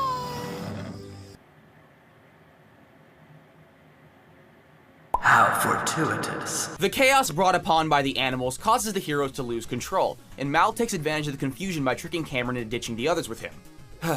Frankly, I know Cameron's socially awkward, but he's being a little too thick here, especially given that he knows Mike broke his glasses earlier. The two of them run off, and Cameron postulates that Mike's head trauma from the second episode may be the cause of his recent weird behavior, and Mike immediately lets go of the stick they were holding together, and Cam goes flying. Cam lands a ways away, immediately assuming it was his own fault, by the way, and gets ambushed by a bunch of killer bunnies. Also, Slenderman. They put Slenderman here for some reason. It's so funny. I had forgotten about this being in the show for years, and when I was reminded of it in the comments of my iceberg video when it came out, I was convinced it was fake. Especially because there was a similar alleged Slenderman Easter egg on Gravity Falls that turned out to be a fan-made hoax. Wow, imagine that. Total Drama out Easter egged Gravity Falls. That's not something that happens a lot. 2013 was a different time. Slenderman and Total Drama. Cameron luckily, well, maybe unluckily, is rescued by Sierra, and she wraps him up in a weaved basket for safekeeping and... Mal harasses a bird for a little bit until he's confronted by Duncan. Duncan gets suspicious of him for a bit, and also seems to be convinced that he knows Mike from somewhere, but isn't sure where. And then Mal, while pretending to be Mike, just unleashes the bird on Duncan. You know, I can forgive Mal having rings under his eyes as a visual indicator to the audience who's in control, especially when he's pretending to be Mike, but so far, he's been too obviously up to something and way too bad of a liar. In order to compensate for the fact that literally everything Mal does is incredibly suspicious, the writers portray everyone else in the cast as effectively lobotomized, and they will keep doing this for a while. Let's call it a while. The villains make their way towards an abandoned-looking rope bridge, and Gwen refuses to cross, deeming it too dangerous. Despite her personal judgment and the risk of the team splitting in two, the rest of the villains choose to give it a shot. Come on, guys! Nothing to be afraid of! Except you. Maybe someone brave should cross it first and make sure it's safe. I'll do it. Back home, we have a special way to cross these bridges.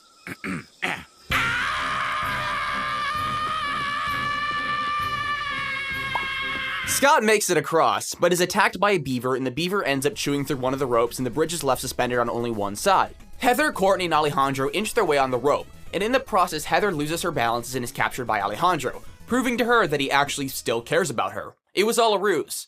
Pure fiction. So we learn here that Heather actually wasn't affected by the Blue Harvest Moon. Because of that, it's safe to infer that humans aren't affected by the lunar mind control beams or whatever. Unless they have dissociative identity disorder, I guess. Then you are affected, I guess. It's weird. Go watch Dan the Man's video about it. How fortuitous. Gwen and Duncan, both having been separated from their teams, come across each other after Duncan saves her from a bunch of woodland creatures. And the first thing he does is ask her what Courtney has been saying about him.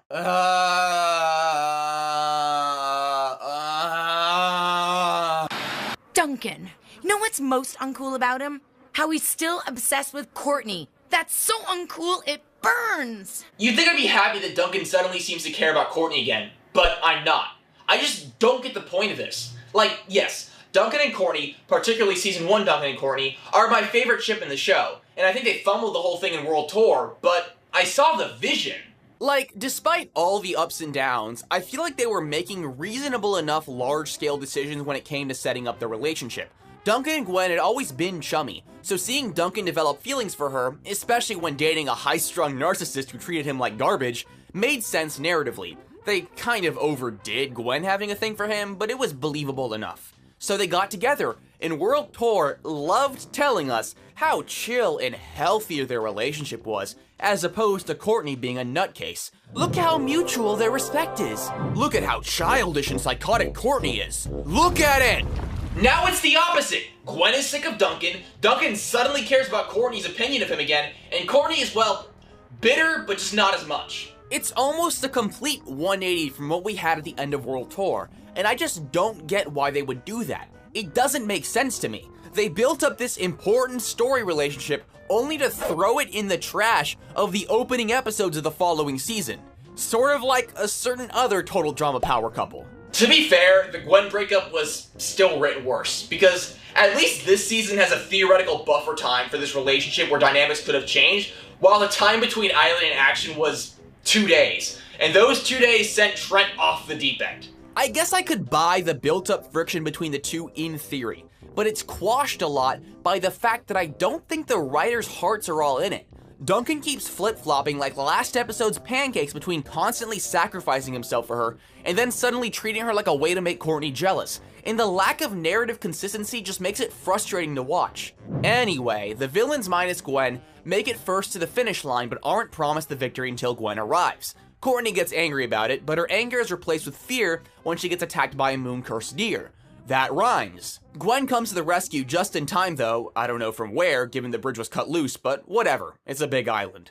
You saved me. You'd do the same if our positions were reversed. Well, of course I would. No, I wouldn't. If our positions were reversed, I'd be one step closer to $1 million, and Gwen would be deer food. You were so close, Fresh TV. You were so close to a likable character interaction. Just a hair. Just a teeny tiny bit away. The heroes catch up after Tarzaning over the ravine and the effects of the Blue Harvest Moon wear off, leaving the final moments of the challenge to just be a simple foot race. Sadly for the heroes, the moon curse stopping threw Mike back into control of his body, and the confusion of where he is leads him to lag behind Courtney and Gwen. The villains win and the teams head to the campfire for elimination. Wish I was on the heroes team. Aw, cheer up, Gwen. There, that should do it. You think she was watching? I can't do this anymore. It's over. What just happened? That was it? That was the breakup scene? That's how Fresh TV decides to split up one of the most prolific couples with two of the most popular characters in the show. Like, 3 lines of dialogue. You know, I've been trying to keep the cartoonish AVGN rage to a minimum, but seriously, what were they thinking? I mean, gosh, even with the frankly stupid given circumstances of Trent's breakup with Gwen, at the very least, the show made an effort to let those characters come to peace with the breakup and try and forgive each other. I mean, there were hiccups in the process, but you could sense the intent to at least make the drama be taken seriously. Here, though, it's almost comedic how flat this all falls. It's like they forgot to break these two up really late into writing the script and just snuck in a couple lines at the last minute, but in a way that had as little effect on the rest of the episode as possible. And for something like this, which the writers had built up and hinted at since Total Drama Action, it's laughable. Or it would be laughable if these weren't characters that people cared a lot about. It's just, I don't know, man. I'll probably whine about this a lot more later on. Anyway, Cameron volunteers to eliminate himself as a means of avoiding Sierra, but instead, Chris makes him swap to the villain's team, which still has the same effect of providing distance. Thank the heavens. The less Camdera, the better. It's a one-to-one relationship. Seeing Cameron with the incest friend group that is the villain's team is weird though, but maybe it'll be interesting. I don't know. Episode 6 opens up with the villains all being jerks to Cameron for no strategic reason. They're just mean. I mean, I get it's Cameron, and some bullies attest that in the presence of a nerd as timid and pathetic as Cameron, the bullying they exhibit can be seen as an involuntary, reflexive action akin to hair-raising in cold environments or closing one's eyes while sneezing. But there's an irony to Heather and Alejandro making fun of him, and then not 10 seconds later complaining that he's bonding with Gwen. You could have been nice, guys, or at least kept your mouths shut to be diplomatic. In response to Cam and Gwen's friendliness, Heather and Alejandro form an alliance within the villain's team that's about as feeble and fragile as a piece of waterlogged paper. Neither of them have pure intentions. Just how I like them. Apple? Don't mind if I do. Glad you're starting to trust people. A few days ago, there's no way you would have taken that from me. I'm surrounded by so much heroic kindness. Wow, I think it's starting to rub off. Is that why Gwen dumped me? Whatever. I'm still bad. Just watch. Oh, come on. Oh boy, this is gonna be a fun character arc. This episode's challenge takes everyone to Boney Island. On the island, there is a secluded area called the Fun Zone, which is about as fun as you would expect something Chris McClane would call something fun to be. It's also revealed that despite Chris saying that the invincibility statue was on Boney Island, the whole time it was in the secluded locked up Fun Zone, which means every camper who spent their nights exiled on the island wasted their time. That's tough, to be honest. I don't even get the point of the exile thing being a season-wide arc at this point, but whatever. The Fun Zone appears to be a sanctuary for all the mutant flora and fauna from last season. I guess the toxic waste stuff was too fun for the writers to completely abandon. I can't even blame them. I've warmed up to it a lot these past couple of years. The challenge in this episode is to gather as many mutant eggs as possible and to keep them in their team's respective basket. First team with 6 eggs in their basket wins. What if an egg hatches? As long as you keep whatever hatches in your basket, it counts. And as a special bonus, whoever collects the most eggs for the winning team gets a special reward. So, excited? Huh? Scott! I found that funny because I'm not a nice person. That's why I laughed. 'Cause I'm not nice. Thanks, man. Goshy gosh, poopy face, fuzzy slipper! Oh, not the Greg Heffley swears. This arc is not looking good.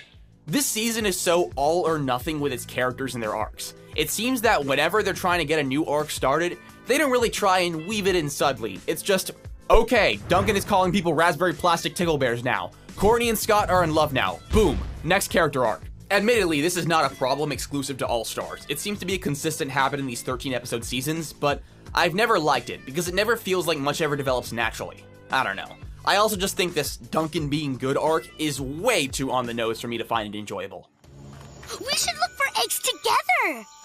We're on different teams now. That doesn't matter. Why would that matter? No, it even doesn't.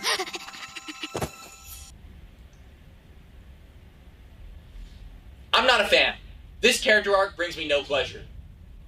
To be fair, most of the other character arcs, even the ones I'm not enjoying the direction of, are either tolerable or not very emphasized in this episode, and the challenge itself is decently creative. Zoe and Mike try to get Larry's egg by stealing his flower to distract him. The plan works until the egg hatches and... Ah, man. Fair enough. That's a good bit. I can't believe they let that get past the censors. Funnily enough, I had a few people in the comments of my prison video tell me that I should have included bestiality as a crime, but, like, should I have? After all, Larry is a plant, not an animal, and I don't think Canadian law covers the issue of human-plant sexual relations. I think Chris may have found a bit of a loophole here. Heather takes advantage of Alejandro standing guard to make her way around the field to convince everyone to vote for him. Usually she just tells someone that he's trying to boot them, and it works pretty well. Even though Heather's hard to trust, her saying that to people alerts them that at least something's afoot, I guess. I don't know how you guys put up with a whole season of these weird monsters. Hey, whatever doesn't horribly maim and devour you only makes you stronger. Stay close. I got your back. Why do I like this? Like, how is this fun to watch for me? I don't get it. Sorry, Wow!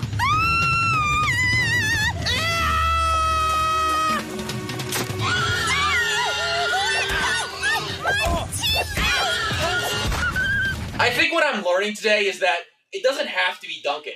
As long as Courtney's being a really bad, high-strung, incompetent girlfriend to someone, then I'm at least decently entertained. It's a winning formula. Alejandro finds Heather trying to beat the true pacifist ending and chooses not to help. He's generally pretty ruthless, but I don't blame him. It's an unlosable fight. If you die, you literally come back to life because of your determination or whatever. Azriel smacks her off the formation she was standing on, and she comes across the Chris invincibility statue hidden in one of the eggs. I don't know how they did that, but okay. I think Azriel would be able to tell when there's an egg that isn't his. Unless there's a mafia hypothesis thing going on between him and Chris McClane. Heather picks up the idol and... No! Don't do it, Heather! Don't do it! I can't hold on to the idol. Someone will see it for sure. I'll stash it away for now and go back for it later. I mean, I guess on some level I get it. Not to sound judgmental over the way a woman dresses, but I really can't think of many places she would put it. You know.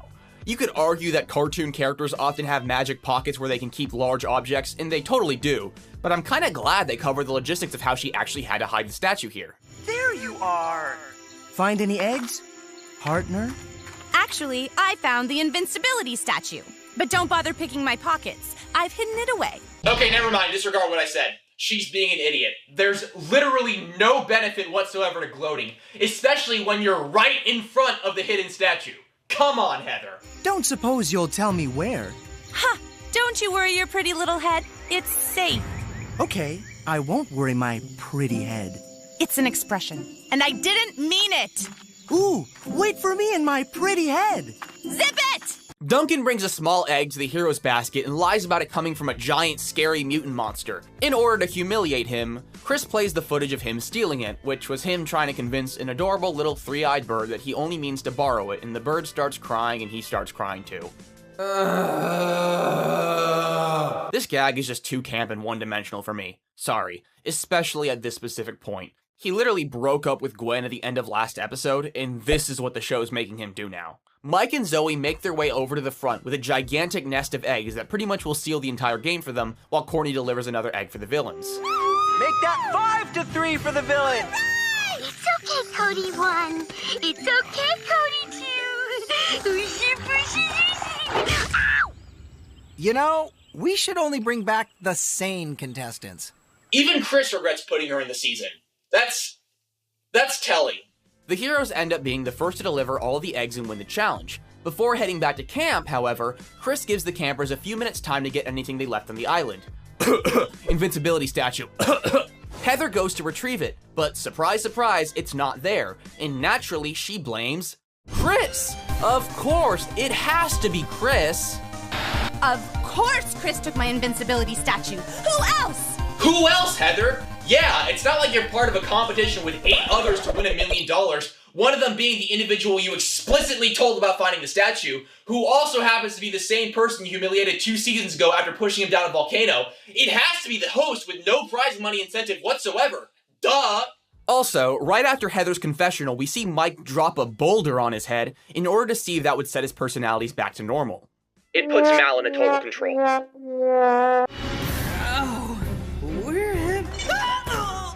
Oh no. Oh no. No, no, no, no, no. We're in Mike's brain now. Get used to it. We're gonna be here a lot. Before the elimination, Gwen sneaks a conversation with Courtney and tells her she wants to rekindle their friendship and offers her her vote as a gesture of goodwill, and Courtney accepts it. Nice. I've tallied the votes, and tonight's flushie is... Alejandro. Ha! Oh, I do not think I'm leaving. Oh yeah? Really? Why is that? I've got diplomatic immunity. Just immunity, Alejandro. You!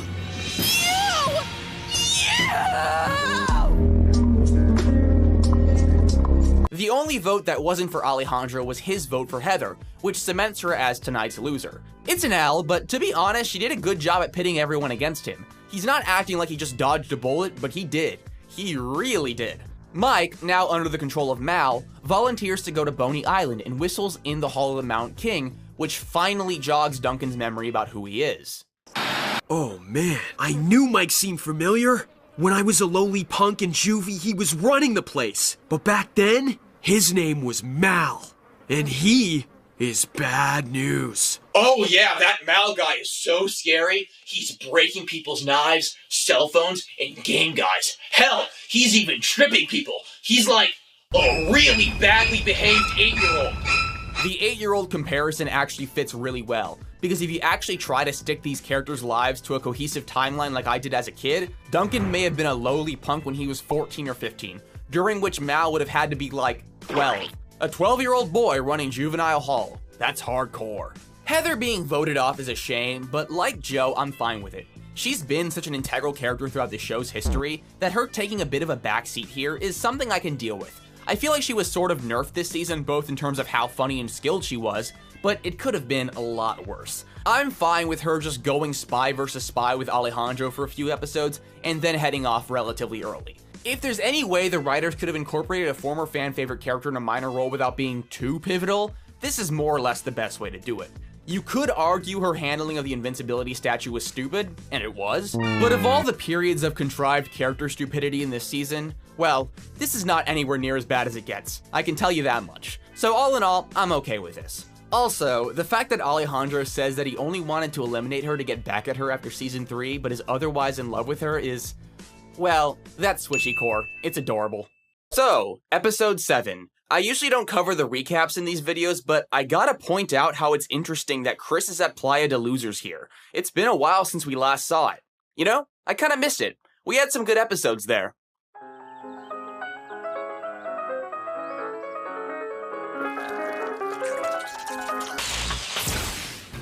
Cody Juniors, who let you out of your crib? Wow! Ow! Oh, damn! Bad Cody's. Now that I'm responsible for these little guys, or girls, or one guy, one girl, I don't have time to be in a relationship. I just hope Camdy doesn't take it too hard. What's that, Cody Jr.? Why is she still here? Why? The pre-challenge banter in this episode is pretty short. It mostly has to do with Alejandro facing major distrust from all his adversaries, and also the show has to tell us again about his older brother Jose, who's better than him at everything and how bad that makes him feel. I don't blame them. His sibling rivalry pretty much only comes up when they need to use it as a specific plot device, so I guess a lot of people need the refresher. We don't discuss enough how terrible Alejandro's family is. He was kidnapped by a television host after nearly dying in a volcano, and literally none of them tried to retrieve him. They just left him to rot in a robot suit for like 2 years. I don't think the writers ever thought that much about what they were implying with a lot of the plot lines in the show, but things like the Ezekiel Farrell stuff in this just get so grim when you think about the implications for more than like 2 seconds. On the way to the challenge, Duncan takes advantage of Mike's absence and lets Zoe know that he recognizes him from Juvie. The two of them derive that Mal is likely a nefarious alter of his that's been responsible for all the creepy things he's been doing since getting to the island. Congratulations! You just won the completely figured it out, but for some reason will do nothing about it and somehow become completely oblivious again for another 6 episodes award. Speech! Speech! Speech! Speech! Hello? Somebody answer me! You! I am a shadow, the true self. At your disservice. But I got rid of you after Juvie! Silly Mike. I was just laying low, conserving my energy, waiting for my moment. And it worked. Now I'm in charge. Those are innocent people you're messing with! You have to stop! Stop. Oh, no. I'm just getting started. No, wait, come back! What even are Mal's plans? All he's done so far is randomly trip people and break stuff. Listen, breaking Sierra's 2008 phone and Sam's 1998 video game console is certainly a jerk move, but That's all he's done so far. Adding on to that, I'm sorry, how did the possibility of Mal returning not even occur to Mike throughout all this? He keeps hurting his friends for no reason in random blackout moments, and he doesn't stop to think once that it might be his old alter? Really? I know he said that he thought he got rid of Mal, without any more context or information, of course, but given that Mal seems to have shaped his life to the extent that he spent an extended amount of time in juvenile detention, long enough to basically run the place, the fact that he is only figuring out now is hard to take seriously. This episode's challenge is a fusion of the no pain, no game, and phobia factor challenges, and you know what? I'm down with that. Competitors have to spin a wheel that lands on a randomly selected boxing opponent. If they knock the other one out or last in the ring for 2 minutes, they are awarded a point for their team. Oh, also, disregard what I said about the opponents being randomly selected, because they're not. Chris and Chef are rigging it.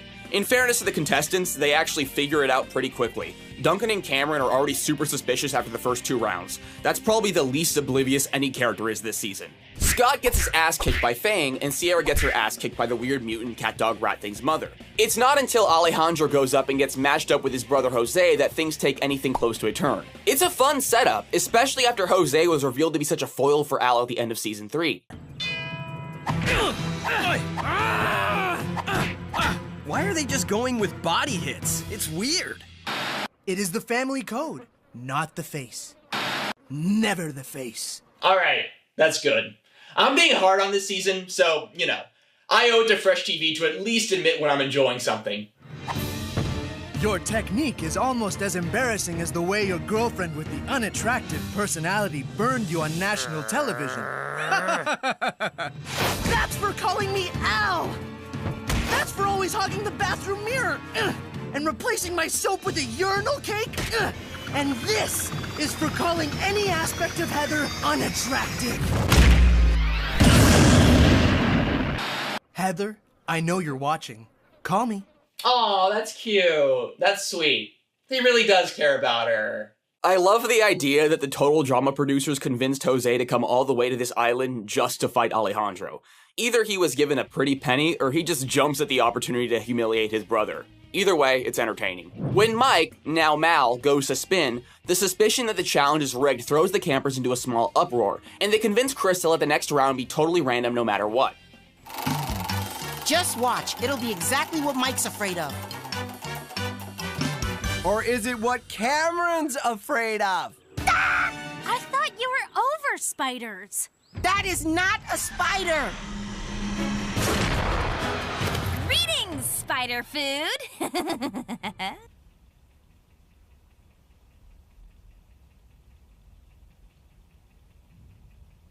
I'm never gonna live this thing down, am I? Okay, so where we are in the series, Mike has already turned himself into the malevolent one through the scientific procedure we refer to as Big Rock. Izzy, who is clearly a setup in this game to torture specifically Cameron before the girlfriends added actual randomness to it. She immediately smells the evilness in Mal, or you know, she watched the show. I think Izzy is remarkably perceptive and intelligent, but she likely just knew about Mal prior, if we are to believe she's working with the hosts for maximum entertainment. All that being said, she does see Mike inside the vessel's head. That has nothing to do with watching the show. Well, unless the scenes we see of Mike inside the Mind Palace are actually aired on television, but I don't pretend to understand how that works. Like the donut copter dream. She describes the smell as honey curler wrapped in rotten ham.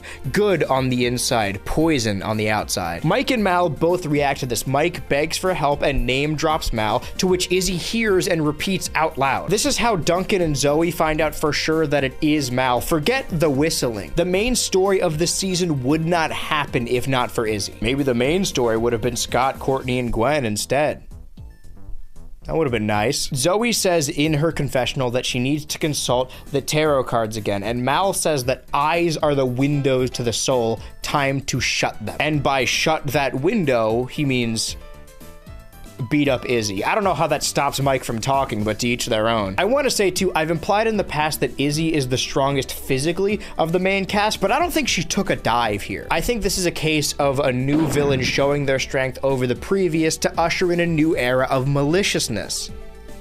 Oh, that's what Mal means. Despite being inside Mike's scrawny body, we see later that Mal can overpower a very built Alejandra. We've seen this previously, the inconsistent strength in the likes of Svetlana. The Malevolent One punches her lights out and throws her into a moving graphic background, never to be seen again, meaning I am free. I never have to talk about the Gingered Menace ever again, unless, of course, legacy characters are shoehorned into the modern reboot, despite it not making any sense canonically or continuity-wise.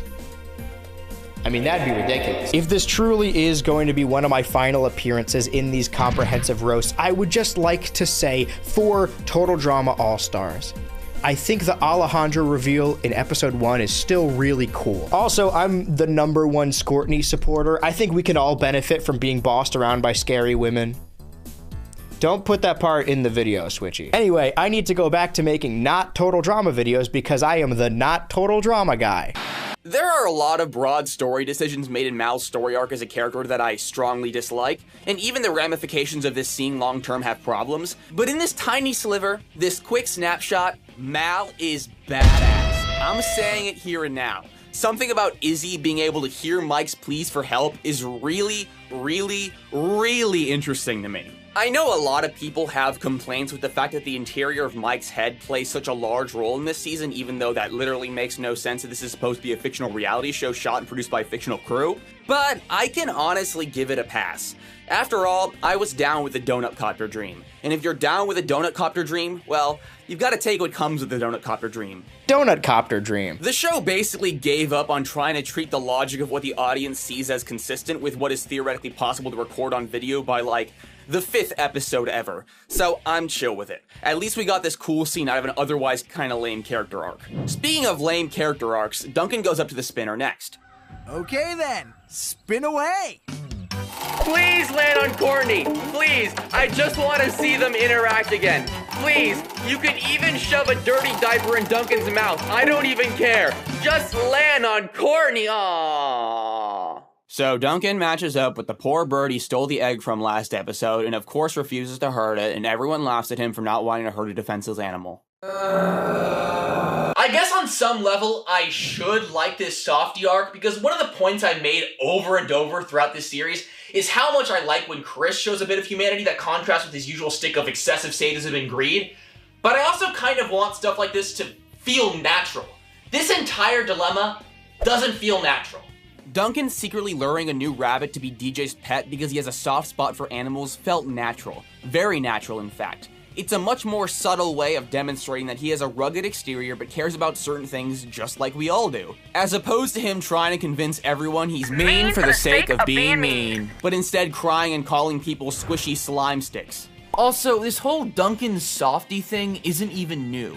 Like, we had an entire half of a season dedicated to Courtney calling his bluff and chipping away at his tough guy facade. Even with my most generous interpretation of this whole arc, like, action does it just a million times better.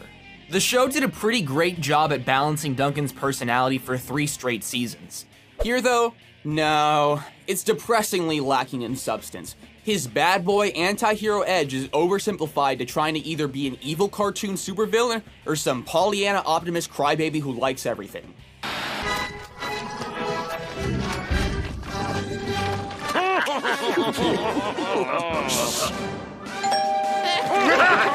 I'll get you, crazy kids! It doesn't help that the dialogue in this season is so consistently middling. There's generally no zing to the one-liners in this season, and without that, most of the characters' writing is generic and washed out. So many of the bits of this season are Chris showing off the next challenge followed by a cookie-cutter confessional along the lines of, "Chris is such a jerk. I can't believe Chris would be a jerk to us. Oh wait, yes I can, because he's a jerk."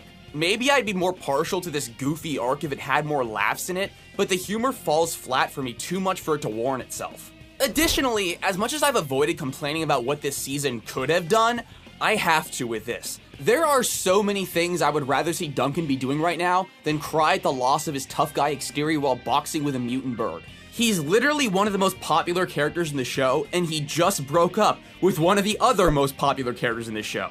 It was an end to a relationship that the writers crossed leaps and bounds to put into action, but he's almost not even aware of it.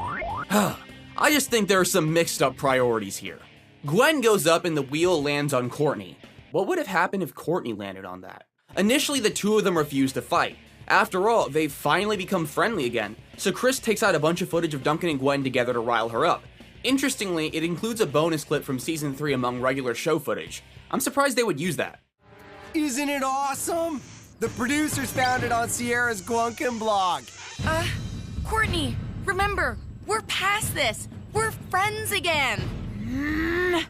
I guess I'm not as over it as I thought. Sorry, Gwen. This is going to hurt you more than it hurts me. That's for kissing my boyfriend! That's for him not being your boyfriend when he kissed me! This is ridiculous. The fight itself doesn't actually spend that much time on screen, but we cut back to the both of them looking exhausted after beating each other up. But after wearing themselves out, they both admit to each other how much they hated fighting, and how more than anything, they just miss each other more than either of them miss Duncan. Which is really surprising because they were only actually friends for like 2 days. It was nice seeing this scene live. Although Duncan's character direction had been on the decline, this felt like a saving grace for the season. Gwen and Courtney were friends again after 2 seasons of a really unsatisfying rivalry. Things were on the up and up. We were finally on the path to redeeming 2 of Total Drama's most fumbled characters, and it seemed that although Duncan was gonna be left alone, at least we would bear witness to a beautiful, platonic friendship. Oh, if only that were the case. If only. Even Chris was touched by the reconciliation, so much so that he gave the villains 2 points which automatically won them the challenge. It's kind of rigged when you think about it, given that both people in the ring were on the same team. The villains would have scored either way. For this episode's elimination, Chris introduces a one-time twist where the winners pick the eliminated contestant and the losers pick the Boney Island exile. The villains, thank the heavens, thank the stars above, choose to eliminate Sierra. Thank God in heaven. Get her out of here. Please. Why was she here in the first place? Please, just get rid of her.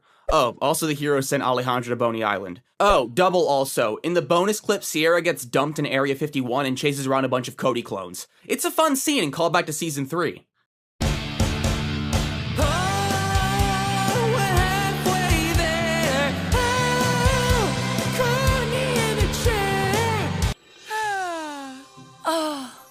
I just dreamt I was riding a fluffy unicorn across clouds made of marshmallows. Yeah, they're soft beds, all right.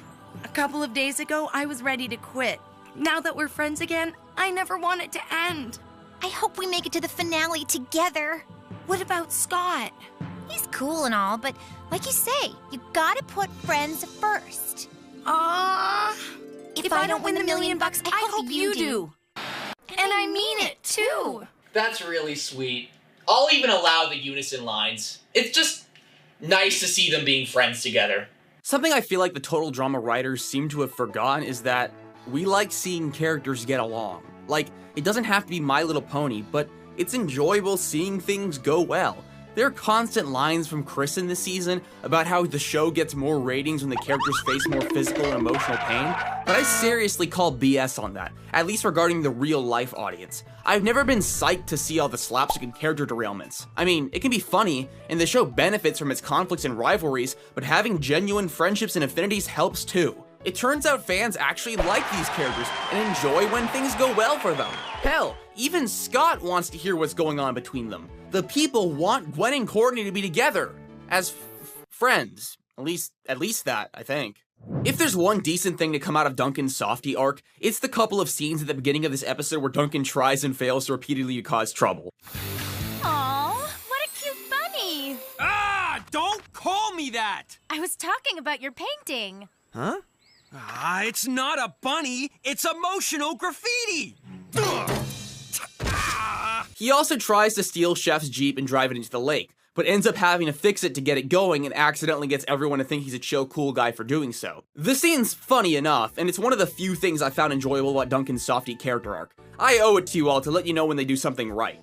Unfortunately, one thing this season isn't doing right is writing Zoe. She seems to have lost all her suspicion regarding Mal, and it's ridiculous. I'm sorry. She's seen him firsthand trip and break Cameron's glasses, and literally last episode she saw Izzy, who who is almost a complete stranger, ask him about Mal, and then get the crap beaten out of her for doing so. But no, she made some tarot cards and is fine now. Mike, are you evil? No. Seems legit. We get some more Mike brain plot, where he looks to see a gigantic tower in the distance that looks like Mal. He breaks free of his chains and begins his quest to take over his body again. He quickly runs into Chester as well and breaks him free too. That's all for now though. This is the first challenge of this season's merge, and it's like, surprisingly simple. It's a boat race, around the island, period, complete sentence. They don't even say what old Total Drama challenge it's based on, and based on all the goofs and continuity errors in this season so far, I genuinely believe they just forgot about that when this episode was written. To be fair, I don't necessarily mind having a simple vehicular race challenge. Well, I kinda do because I'm probably gonna have to spend a whole day or two cobbling together a stupid video game reference gag in Adobe After Effects, but that's a personal problem. Alejandro is the first to get a boat, followed by Gwen and Courtney working together. Mal destroys all the other ones and rides off on the boat of losers, and the rest of the cast are stuck with a raft. I know! Come now, beautiful engine. Start for Alejandro. And Mike takes the lead, but will he keep it